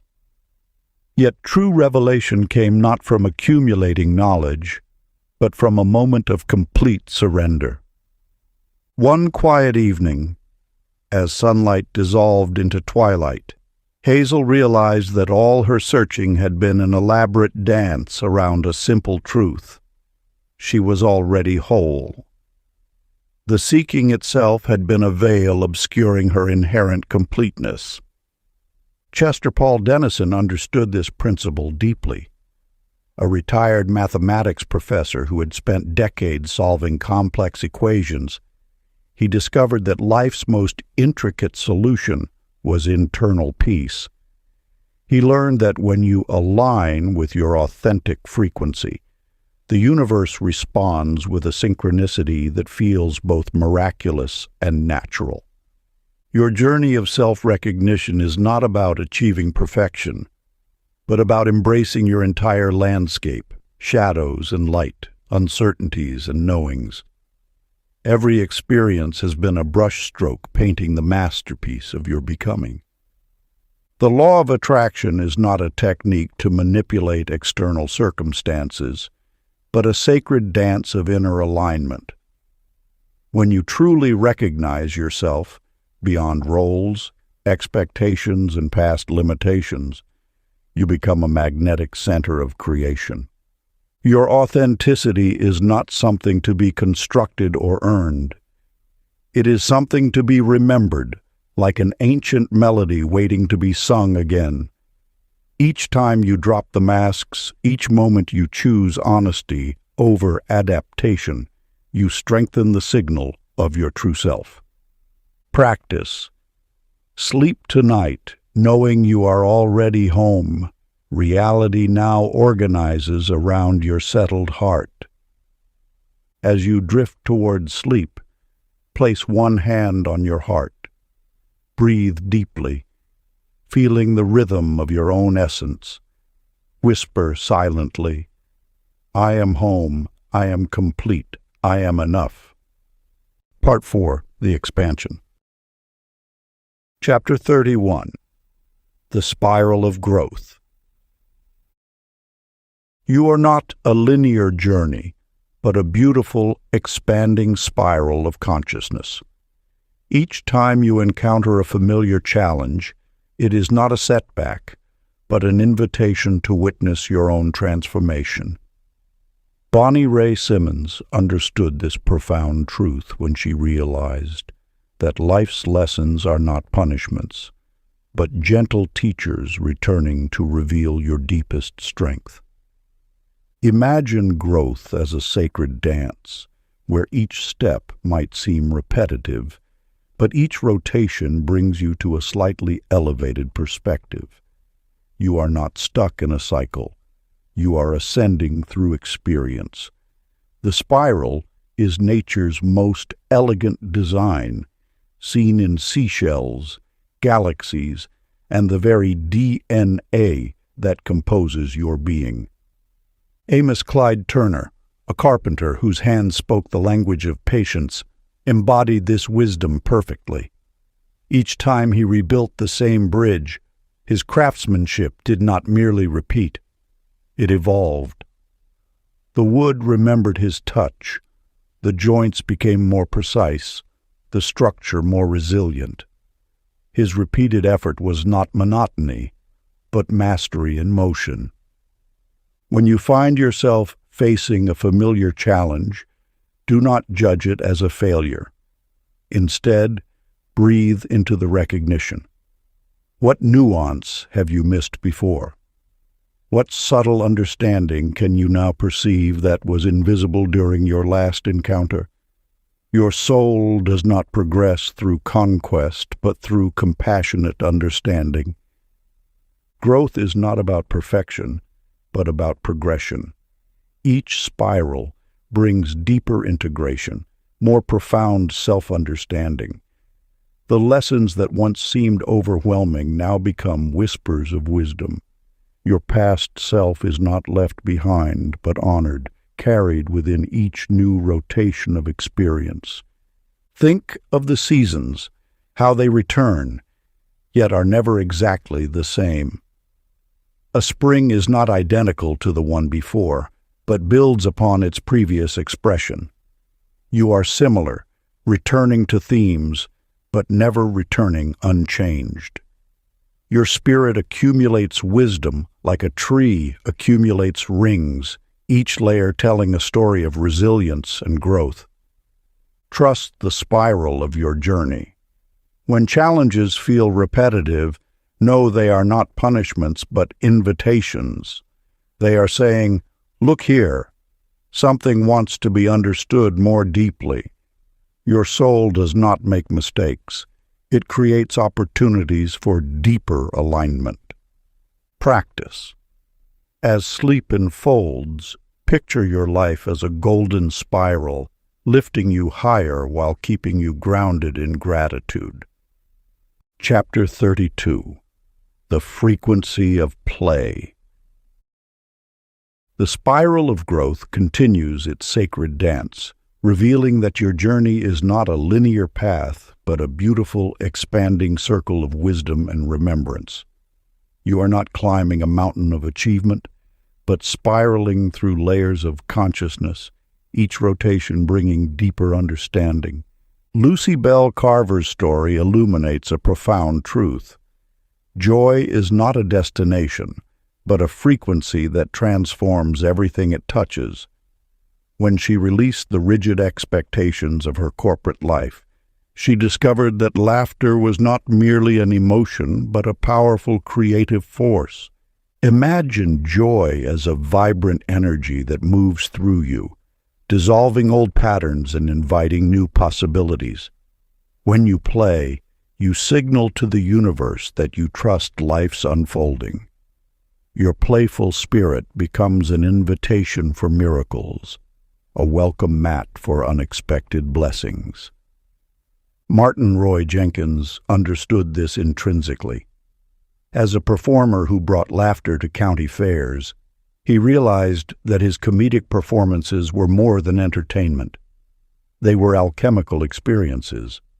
Each moment of genuine joy he generated attracted opportunities that seemed to materialize from thin air.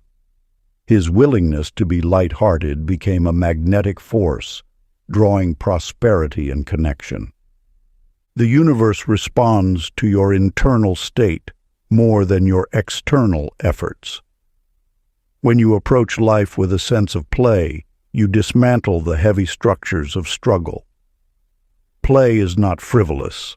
It is a sophisticated spiritual technology that allows energy to flow freely, unburdened by tension and expectation. Your playful spirit is a revolutionary act. It declares that you are not bound by limitations. That joy is your natural state. Each laugh is a frequency that ripples outward, reshaping your reality. When you choose play, you choose expansion. Before drifting off, allow the sound of laughter to echo in your mind, soft as a lullaby of abundance. Chapter 33. The Whisper of Clarity. In the gentle landscape of transformation, you discover that noise is not progress, and silence carries more wisdom than 1,000 spoken words. Clarity is not something you chase, but a state you allow to emerge when you cease the relentless pursuit of understanding. Della Fay Patterson had spent years constructing elaborate mental mazes, believing complexity held the key to her answers.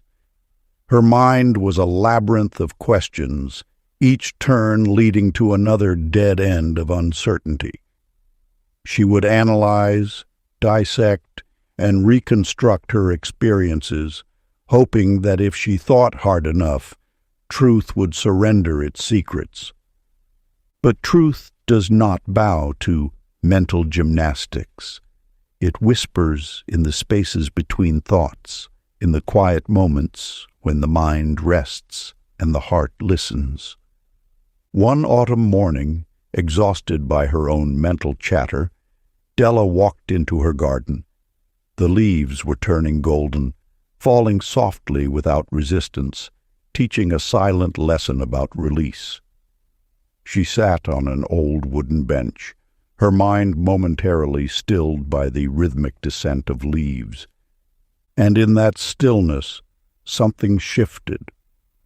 Byron Lee Cottrell, a local philosopher who worked as a landscape designer, understood this principle intimately. He often shared how his most profound insights arrived during silent walks, when the mind was not wrestling with problems, but simply observing. Clarity is not found through force, he would say, but through surrender. For Della, this meant learning to trust the quiet, to stop demanding immediate answers and instead create space for understanding to naturally unfold. Like a seed germinating beneath the soil, wisdom requires darkness, stillness, and patience to take root. Her life began to transform not through aggressive strategizing, but through gentle allowance. She learned to pose a question to the universe and then step back, trusting that the answer would arrive in its own time, often in the most unexpected ways. The path of clarity, you understand, is not a straight line but a gentle unfolding. It requires faith in the unseen, trust in the invisible currents that guide your journey. As you surrender tonight, affirm, clarity comes while I rest, trusting morning's light to match your inner knowing. Chapter 34. The Gift of Perspective. In the tapestry of your journey, each thread of experience weaves a pattern of understanding far more intricate than your mind can initially comprehend. You are not a victim of circumstance, but an alchemist transforming every moment's raw material into wisdom's golden insight. Cecilia Ann Thornton knew this truth intimately. Her life had been a landscape of unexpected turns, jobs lost, relationships dissolved, dreams seemingly derailed. Where others might have seen failure, she learned to see fertile ground for transformation. Each setback became a classroom, each disappointment a compass redirecting her toward her true path. Think of perspective as a magnificent lens that can reshape your entire reality. When you step back from immediate emotional reactions and view your experiences with compassionate detachment, something miraculous occurs. The very events that once appeared as obstacles now emerge as carefully orchestrated lessons, precisely designed for your growth. Howard Glenn Pickett understood this principle deeply. A filmmaker who had experienced multiple rejected scripts and abandoned projects, he began treating each failure as raw footage for his ultimate success story. Instead of allowing rejection to diminish his spirit, he would meticulously review each experience, extracting the hidden insights, the subtle nuances that would refine his craft. Your life operates on similar principles. Every challenge carries within it the seed of equivalent or greater opportunity. The universe does not conspire against you. It conspires to elevate you. When you rise above immediate judgment and embrace a broader perspective, you transform from a passive recipient of events to an active creator of your reality. This shift requires profound trust. Trust that what appears as a setback is actually a setup for something far more magnificent than you can currently imagine. Trust that your soul's intelligence far exceeds your mind's limited understanding. Trust that each experience, regardless of its initial appearance, is precisely calibrated for your expansion. Perspective is not about forcing positivity or denying genuine emotions. It's about allowing yourself to feel fully while simultaneously maintaining a higher viewpoint. It's about acknowledging the pain, the disappointment, the confusion, and then gently asking, "What is this here to teach me?" As you journey through life's intricate landscapes, remember that wisdom rarely arrives through comfortable, predictable paths. It emerges through contrast, through the very experiences that challenge your existing understanding. Each moment of friction is an invitation to grow, to expand, to see beyond your current limitations. In your final thoughts before sleep, give thanks for every scene that shaped your understanding, knowing each perspective polishes purpose. Chapter 35. The Radiant Now. You stand at the threshold of understanding that perspective is not merely a lens through which you view life, but a living, breathing transformation of consciousness itself. Hester May Goddard had spent decades waiting for the perfect moment, the ideal circumstance, the magical alignment that would somehow grant her permission to truly live. Her life had been a series of postponements, dreams tucked away in drawers, passions muted by the quiet whispers of someday and not yet. Each morning she would watch joy dissolve like morning mist, evaporating before she could truly grasp its essence. But perspective is a merciful teacher, arriving not with judgment, but with gentle revelation. When you learn to see differently, entire worlds shift. Perspective is not about changing external circumstances, but about transforming your internal landscape. It is the art of reframing, of understanding that what appears as a setback is often an invitation to deeper wisdom. Consider Conrad Owen Stiles, a man who discovered wealth in the most unexpected places.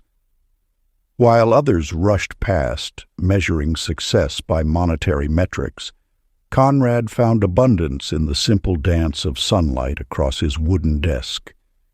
He would pause, watching how light transformed the grain of wood, noticing the intricate patterns that most would overlook. In those moments of pure presence, he understood that prosperity is not something to be chased, but something to be recognized. Your perspective determines your reality. When you shift from seeing obstacles to seeing opportunities, life begins to respond with a synchronistic dance. Every challenge becomes a doorway, every setback a setup for something more profound. The universe does not distinguish between what you label as good or bad. It simply responds to the frequency of your attention. Perspective is a sacred practice of allowance.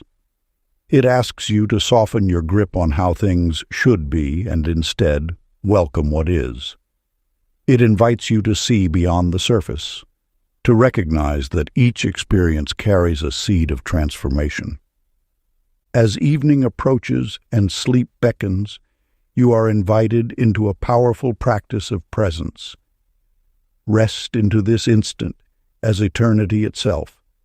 Feel existence hum around you in timeless peace. Chapter 36. The Language of Symbols. You have been listening without hearing, watching without seeing. The universe speaks constantly, its whispers dancing through the edges of your perception. A language more ancient than words, more precise than thought. Symbols are not random. They are cosmic punctuation, carefully placed messages from a consciousness far broader than your individual mind. Ivy Lou Packard understood this secret long before most. Where others saw coincidence, she recognized conversation. A cardinal appearing at her window was not mere chance, but a messenger. A repeating number sequence was not mathematical accident, but spiritual punctuation. Every symbol carries vibration, every coincidence holds intention. Consider how the universe communicates. Through patterns, synchronicities, unexpected alignments that shimmer with meaning just beyond immediate comprehension. These are not accidents, but intricate transmissions, carefully crafted invitations to deeper understanding. When you learn to read these subtle languages, the world transforms from a series of random events into an intelligent, responsive dialogue. Sterling Wade Muir's story illuminates this truth. Before each professional breakthrough, specific birds would appear, not just once, but in meaningful sequences. A red-winged blackbird before his first management role, a hawk circling during contract negotiations, a blue jay the morning of his most significant promotion. These were not mere birds, but living symbols carrying energetic blueprints of his unfolding potential. Symbols speak when logic falls silent. They translate the language of spirit into images your soul can immediately comprehend. A feather might represent freedom.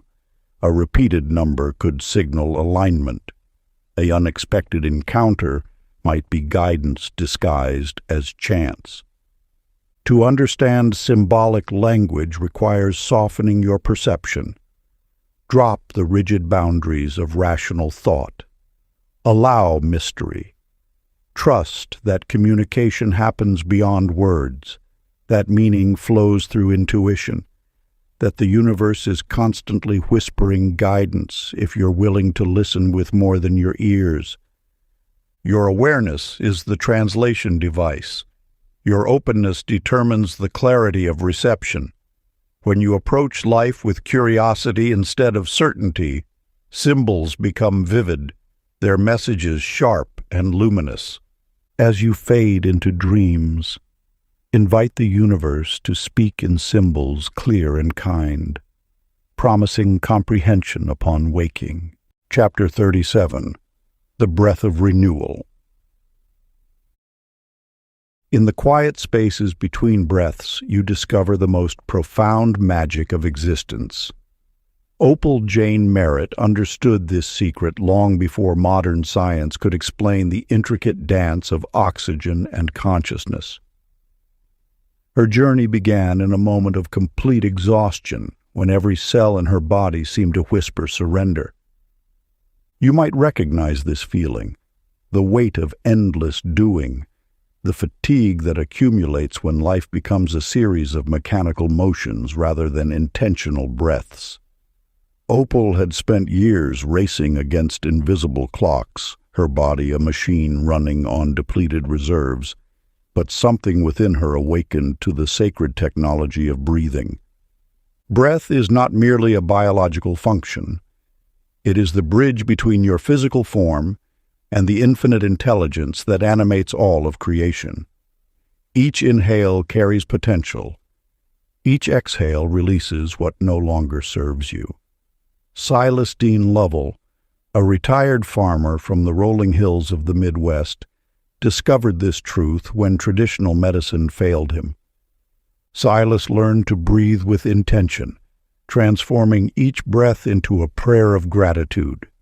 He would sit on his worn porch, hands resting on weathered knees, and invite healing through conscious respiration. His doctors were perplexed by his remarkable recovery, a transformation they could not explain through conventional understanding. The breath knows no limitation. It does not recognize the boundaries of what seems possible. It is a direct communication with the universal energy that flows through all living things. When you breathe consciously, you are not just exchanging air. You are coding new instructions into your cellular memory. Imagine your breath as a gentle wave washing through every system of your body. Each inhale brings renewal. Each exhale releases old patterns. You are not simply breathing. You are recreating yourself in every moment.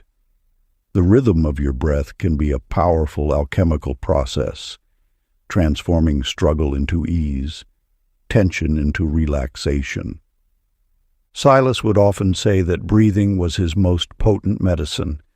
He didn't just breathe, he conversed with life itself. His breath became a language of healing, of reconnection, of remembering the body's innate wisdom. As you prepare to rest, allow the rhythm of breath to guide you into profound serenity. Feel each inhale as an explicit permission for renewal. Breathe slowly, deliberately. Let the breath be your anchor, your reminder that in this moment, all is well. Practice. Let the rhythm of breath lull you into serenity, recognizing each inhale as permission for renewal. Chapter 38. The Field of Infinite Choice. You stand at the crossroads of infinite possibility, where each breath becomes a portal and every thought a universe waiting to unfold.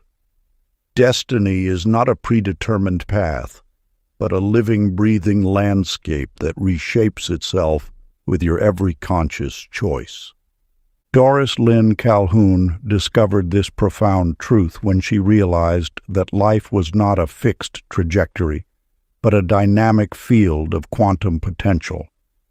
For years, she had believed her circumstances were immutable, her career predetermined, her relationships set in stone, her potential limited by past experiences.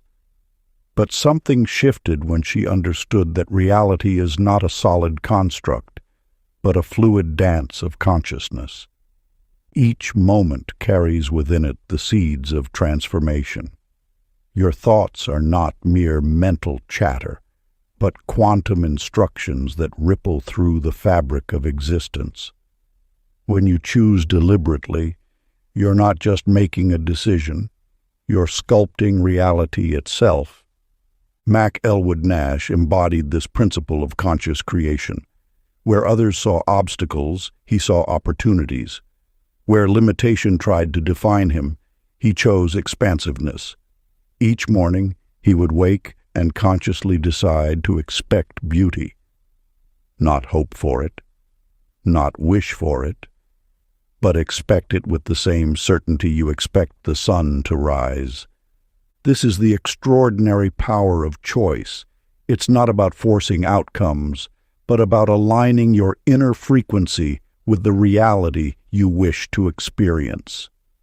Your decisions are not just selections between options. They are creative acts that reconfigure the energetic blueprint of your life. Imagine your choices as intricate keys, each one capable of unlocking entire dimensions of experience. Some keys are small, a kind word, a moment of patience, a breath of gratitude. Others are transformative, a career shift, a bold move of the heart, a radical act of self-love. But each carries the potential to redirect your entire trajectory. The universe responds to the energy of your intention, not the volume of your demand. When you choose from a place of calm certainty rather than desperate manipulation, you invite grace. You become a conscious co-creator, understanding that every timeline exists simultaneously, and your awareness is what brings a particular reality into focus. Your breath is the bridge between intention and manifestation.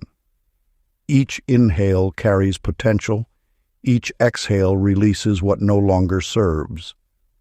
You are not passive in this process, but an active architect of your experience.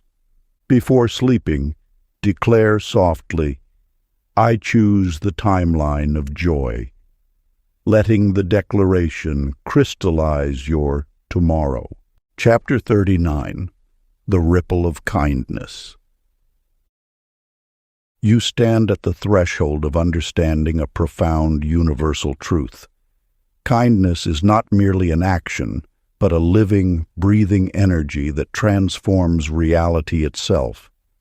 The ripples of compassion extend far beyond the moment of their creation, weaving intricate patterns of connection that you cannot always see. Betsy Sue Holleran's story whispers an ancient wisdom that the universe responds to genuine generosity with a mathematics of its own. Where human calculation sees a single moment, spirit sees an infinite network of possibilities sparked by one authentic gesture of care. Consider how a small kindness carries within it the seed of transformation. When Russell Guy Foreman paused to assist a stranger on a dusty roadside, he could not have known that this momentary intersection would become the turning point of his entire life's trajectory. The stranger, whom he helped without expectation, later emerged as a pivotal mentor who would guide him toward unprecedented success. This is not coincidence. This is the elegant mechanics of universal connection. Kindness operates as a vibrational language that transcends immediate perception.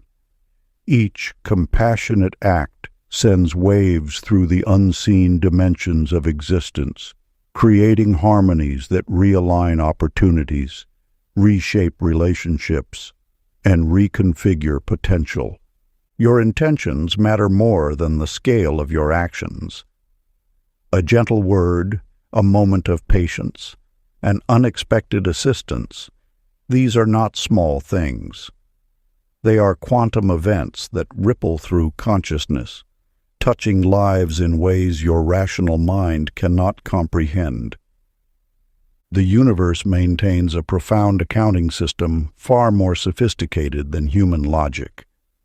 Every gesture of genuine care is recorded, amplified, and returned, not as a transactional exchange, but as an organic unfolding of interconnected energy. When you choose kindness, you are not just performing an action. You are conducting spiritual electricity, sending signals of alignment through the cosmic network. You become a conduit of transformation, allowing grace to flow through you and reshape the very fabric of reality. Your compassion is a form of magic more powerful than any spell, a direct communication with the intelligence that orchestrates existence.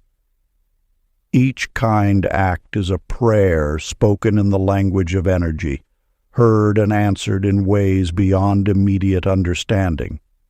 As dreams near, remember one act of kindness you gave or received.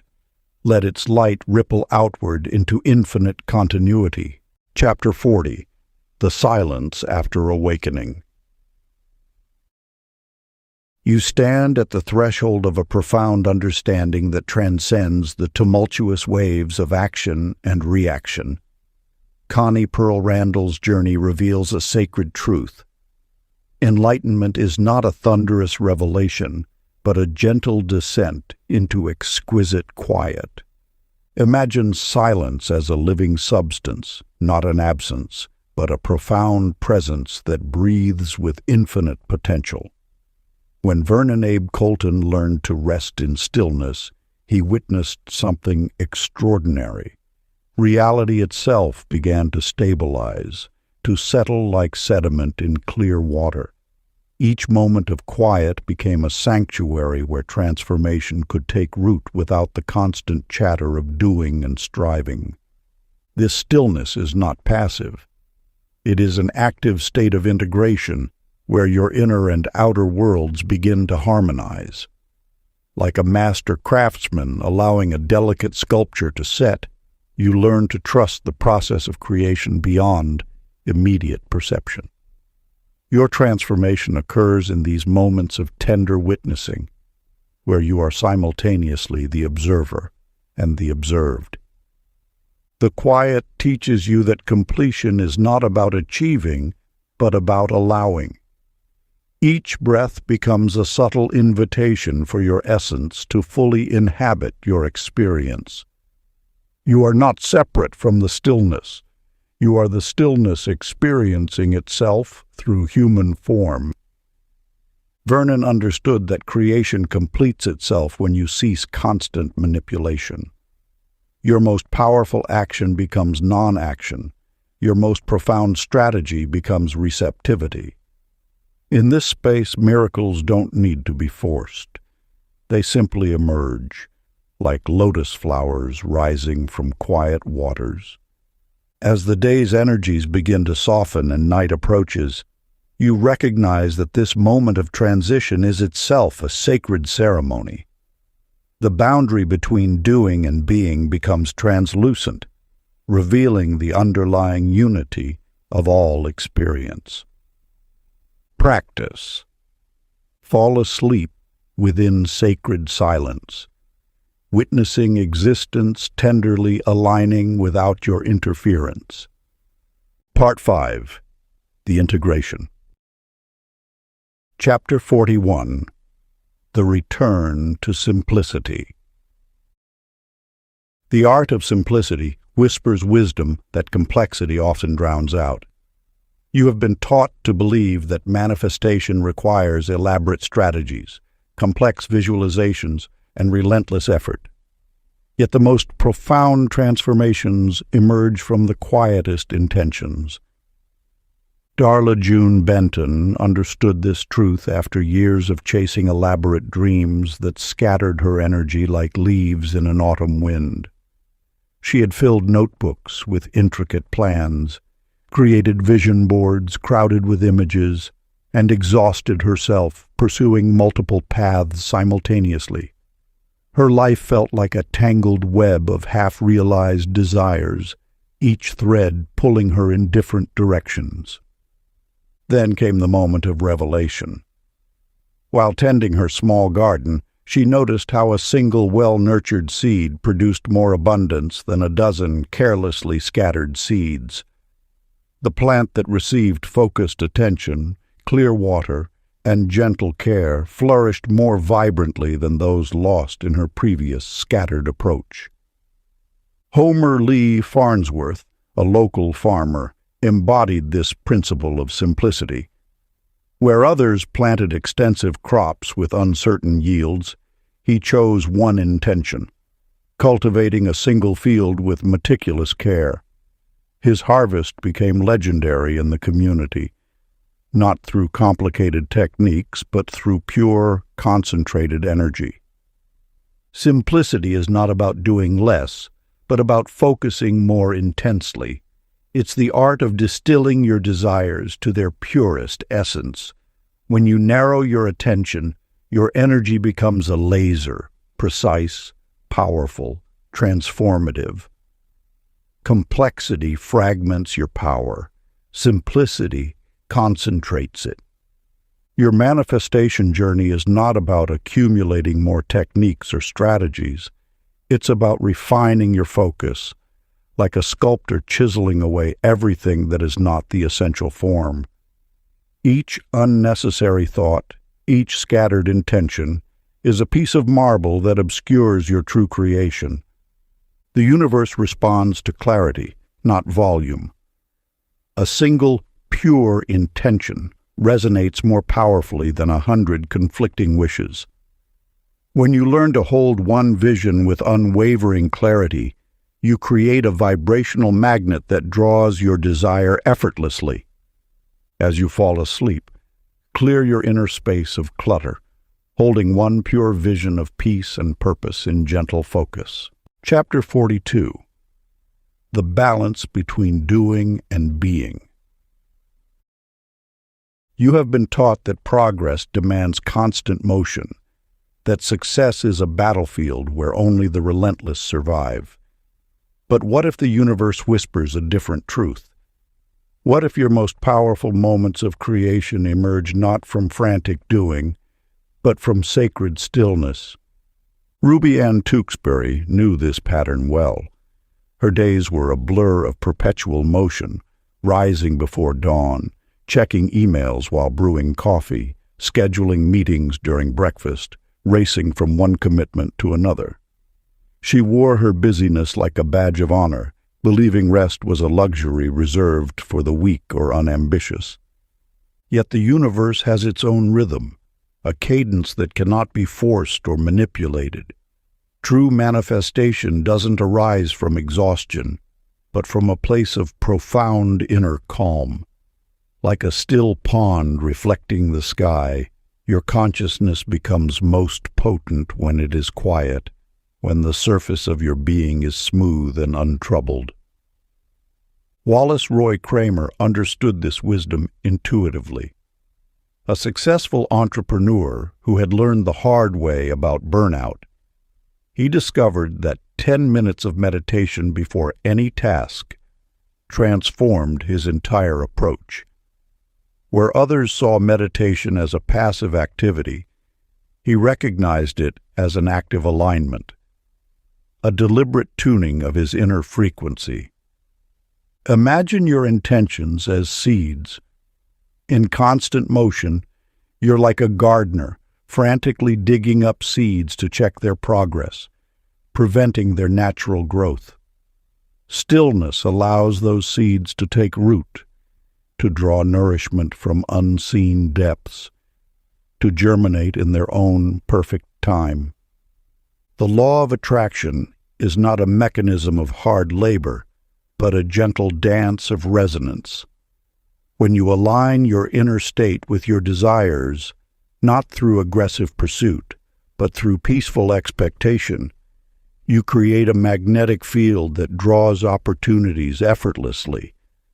Your productivity is not measured by the hours you work, but by the quality of your presence. 1 hour of inspired, restful action can accomplish more than days of anxious, scattered effort. The key is to cultivate a state of relaxed attentiveness, where your actions flow from inner peace rather than external pressure. This is not passive resignation, but active receptivity. You are not waiting for life to happen, but creating space for life to unfold through you. Each moment of stillness is a portal of potential, each breath a bridge between what is and what could be. As sleep wraps around you, feel yourself humming between effort and ease, promising tomorrow's actions born from peace. Chapter 43. The Golden Thread of Memory. You stand at the threshold of remembrance, where time is not a linear path, but a circular dance. Memory is not a static photograph, but a living, breathing frequency that can reshape your present moment. Each memory carries an energetic signature, a vibration that can lift or lower your current reality. Pauline Joy Kingsley discovered this sacred truth during a season of personal drought. Her life had become a monotonous landscape of routine, the vivid colors of her earlier years fading like an old photograph. She had begun to believe that her spark, That ineffable quality of joy and spontaneity was something lost to time. But memory is not a tomb. It is a gateway. One quiet afternoon, while sorting through an old box of photographs, Pauline touched a picture from her college years. In that moment, something extraordinary happened. The image was not just a static representation, but a portal of pure, unfiltered joy. She remembered herself dancing under autumn leaves, laughing with complete abandon, her spirit unbound by future worries or past constraints. As she held that memory, something within her began to resonate. The joy was not just a past experience, it was a frequency she could reactivate. Her body remembered the lightness, the freedom, the pure vibration of that moment. And in remembering, she began to recreate. Norman Clyde Walters understood this principle intimately. A painter who had lost his creative spark in the mundane responsibilities of adulthood, he made a daily practice of revisiting his childhood moments of wonder. He would close his eyes and remember how he would draw for hours, completely absorbed, creating worlds with nothing more than a pencil and imagination. Each remembrance was not just a nostalgic journey, but an active recreation of his creative essence. By feeling the pure, unbridled joy of his childhood creativity, he began to unlock doors within himself that had been long closed. His current artwork started to reflect that childlike wonder, spontaneous, free, unencumbered by professional expectations. Memory, you realize, is not about dwelling in the past. It is about extracting the pure emotional frequency of your most authentic moments and bringing them into the present. It is an alchemical process where past joy becomes present creation. Your memories are not dead experiences. They are living energies waiting to be reactivated. Each moment of genuine happiness you have ever experienced exists as a vibrational blueprint, capable of reshaping your current reality. As sleep approaches, you are invited to a sacred practice of remembrance and creation. Let nostalgic warmth cradle you as dreams form, weaving your favorite memories with the golden thread of current creation. Chapter 44. The Weightlessness of Faith. In the soft light of a late autumn afternoon, Beulah May Stanford's hands trembled with the weight of generations of worry. Each line on her palms seemed etched with anxiety, a map of fears inherited and cultivated through years of believing that vigilance was protection. She had watched her mother worry, her grandmother worry, a lineage of women who believed that holding tension would somehow shield them from life's unpredictability. But something was shifting within her. Like a gentle wind dissolving fog, she was beginning to understand that worry was not armor. It was a prison. Faith, she was learning, was not about denying challenges, but about trusting the invisible currents that guide life's river. Ivan Earl Monroe had shown her this truth, a local storyteller whose laughter could warm entire rooms. He moved through life with a remarkable lightness. Where others saw obstacles, he saw opportunities. Where most calculated and controlled, he trusted and flowed. Worry is a misuse of imagination, Ivan would say, his eyes twinkling. Your mind can create walls or build bridges. Which will you choose? Beulah remembered how she used to argue with such statements, her practical mind rejecting what seemed like simplistic optimism. But now something was softening. She was learning that faith was not about guarantees, but about maintaining an inner landscape of trust. Her transformation wasn't dramatic. It was a quiet unfolding, like a flower opening imperceptibly. Each moment she chose to breathe instead of grip, to trust instead of fear. She felt something miraculous happening. Her energy was changing. The world around her began to respond differently. Sincerity, she discovered, was the true language of faith. Not performance, not rigid belief, but a genuine openness to life's unfolding. When she stopped trying to control every outcome and started trusting the larger rhythm, miracles began appearing. Not as grand gestures, but as subtle alignments, unexpected kindnesses, moments of unexpected grace. Ivan's words echoed in her heart. Miracles find you when you're busy living, not when you're busy planning. As evening approached, Beulah prepared for rest. She knew tonight was different. Tonight, she would practice surrendering, allowing faith to be her companion. Drift into rest, whispering, "I float on faith," allowing gravity of doubt to dissolve. Chapter 45. The Alignment of Relationships. You have carried love like a desperate search, believing connection could fill the hollows within your heart. But true love, the kind that transforms and liberates, begins in the sacred landscape of your own inner terrain. Nancy Faye Granger knew this journey intimately. For years she chased relationships as though they were missing pieces, believing someone else could complete her fractured sense of self. She pursued connections with an intensity that pushed genuine intimacy away, her neediness a repellent force that drove potential partners toward distant horizons. The revelation came softly, like morning light gradually illuminating a misty landscape. Love was not something to acquire or capture, but a frequency to embody.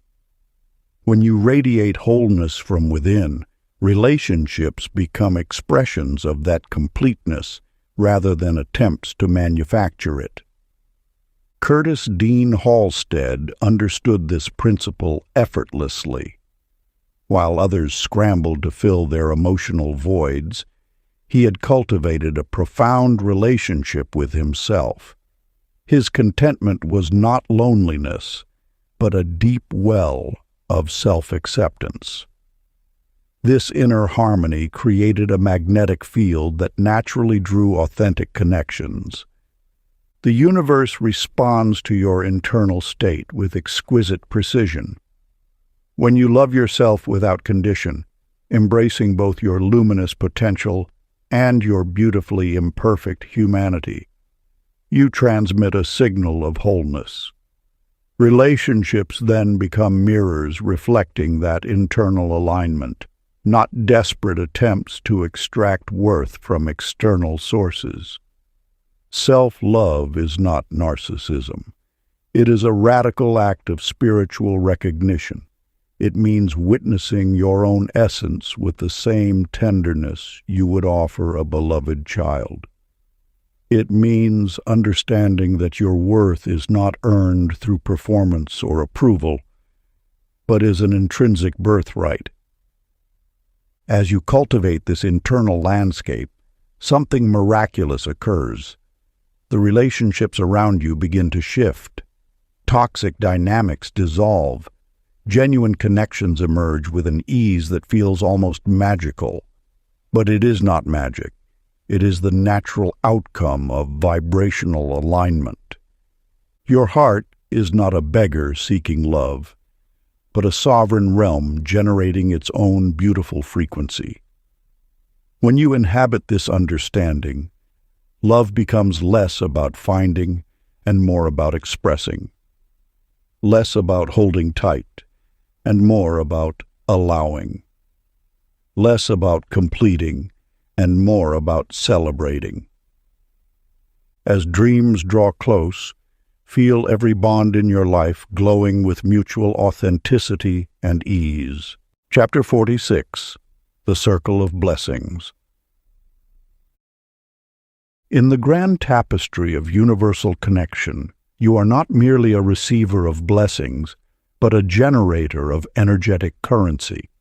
Each moment offers you the profound opportunity to circulate love, gratitude, and kindness, a sacred mathematics of the soul that returns to you multiplied beyond imagination. Wilma Jean Harden understood this principle with the clarity of a mountain stream. Her life had not always been a testament to generosity. Once, she viewed the world through a lens of scarcity, believing that every blessing given was a blessing lost. But wisdom whispered another truth. Gratitude is not subtraction, but multiplication. As she began practicing intentional blessing, something remarkable transformed around her. A simple acknowledgement to the grocery store clerk, a genuine smile to a passing stranger, a moment of silent appreciation for the barista brewing her morning coffee. Each act became a seed of energy planted in the fertile ground of universal connection. Calvin Boyd Jeffers embodied this principle with extraordinary grace. Where others saw strangers, he saw opportunities for blessing. A homeless man on the street corner received not just spare change, but a genuine recognition of his humanity.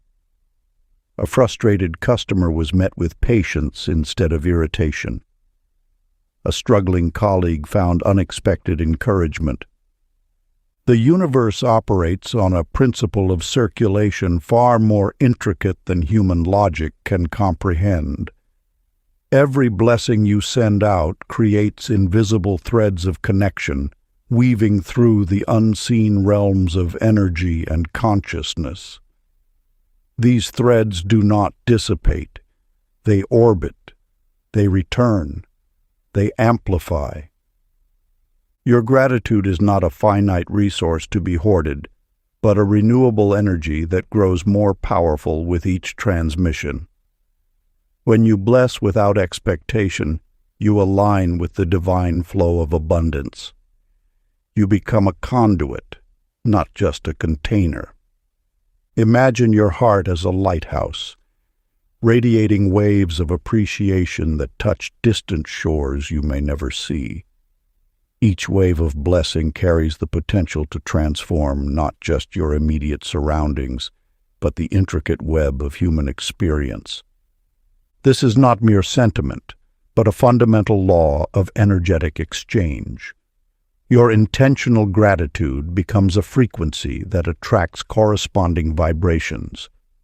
Blessings do not deplete you, they expand you. They create a resonance that draws more beauty, more connection, more grace into your lived experience.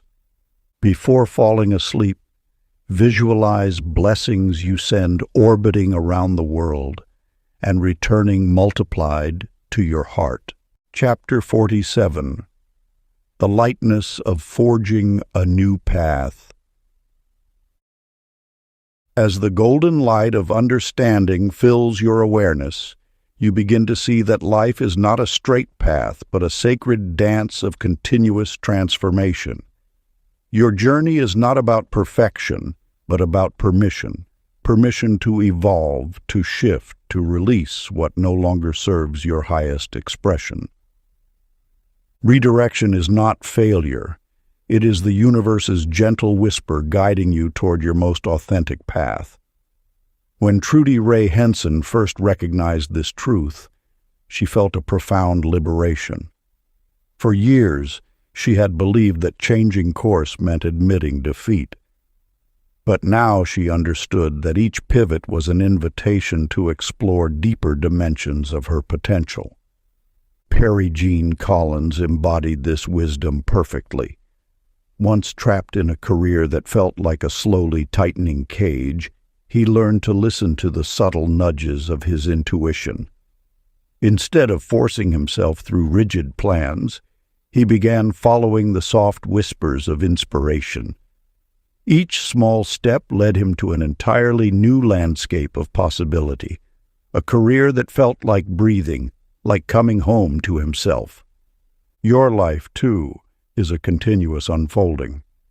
Flexibility is not weakness, it is the most profound strength. Like water, finding its path around obstacles, your spirit knows how to navigate change with grace. Every redirection carries wisdom. Every shift contains a seed of unexpected growth. The universe does not demand that you have all the answers. It simply asks that you remain open, that you trust the momentum of your own becoming. Each time you release attachment to a single outcome, you create space for miracles to emerge. Your journey is not about controlling every detail, but about developing the courage to flow with life's mysterious current. When you embrace flexibility, you transform from a rigid structure into a living, breathing ecosystem of potential. As twilight deepens, imagine fresh pathways lighting ahead, your steps guided smoothly by new enthusiasm. Feel the soft excitement of possibility surrounding you, knowing that each moment holds the potential for beautiful, unexpected transformation. Chapter 48. The Song Beyond Dreams.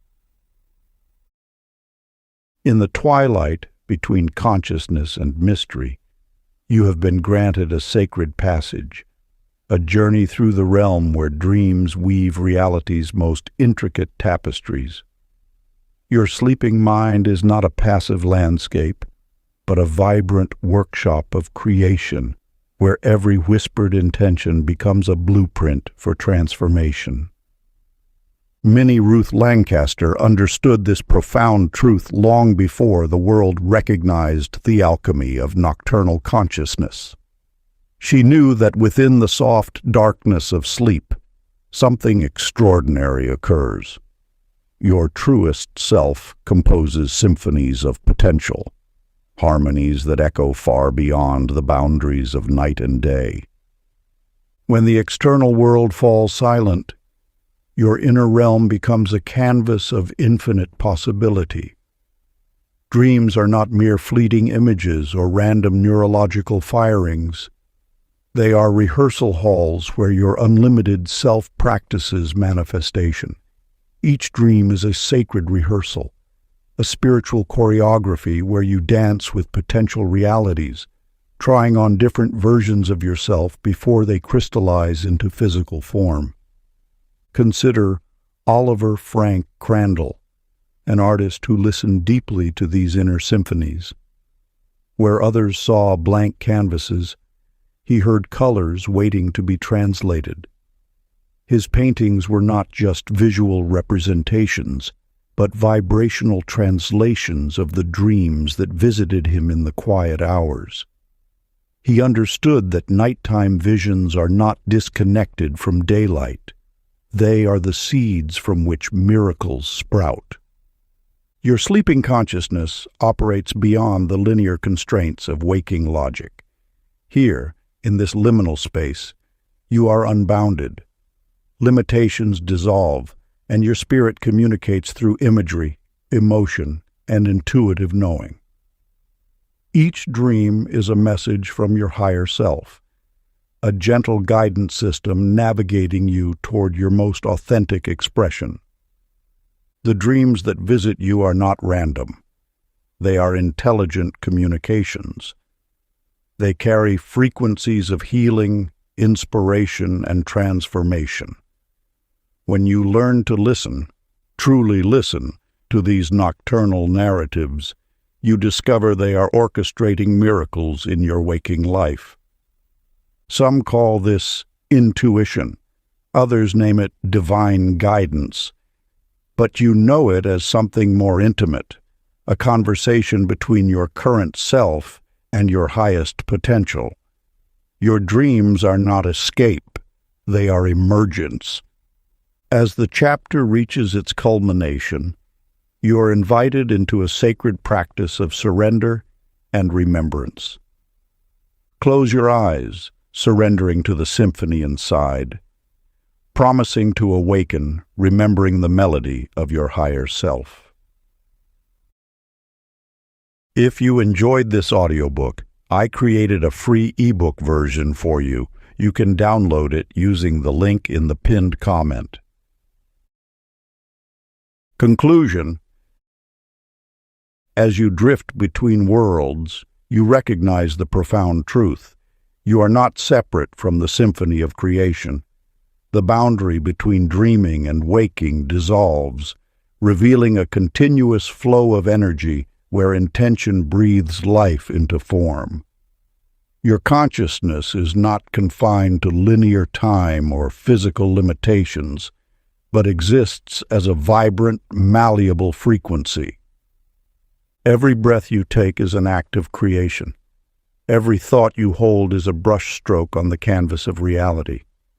The universe does not distinguish between your inner landscape and the external manifestation. They are one continuous, responsive field of potential. You are simultaneously the dreamer and the dream, the observer and the observed. Your deepest intentions whisper through the quantum realm, reshaping possibilities with each gentle acknowledgement. The power you seek has always resided within you, waiting to be recognized, not conquered. Relaxation becomes your most potent manifestation tool. When you release struggle, you align with the natural current of universal intelligence. Your essence knows no limitation, no true separation from the infinite intelligence that animates all of existence.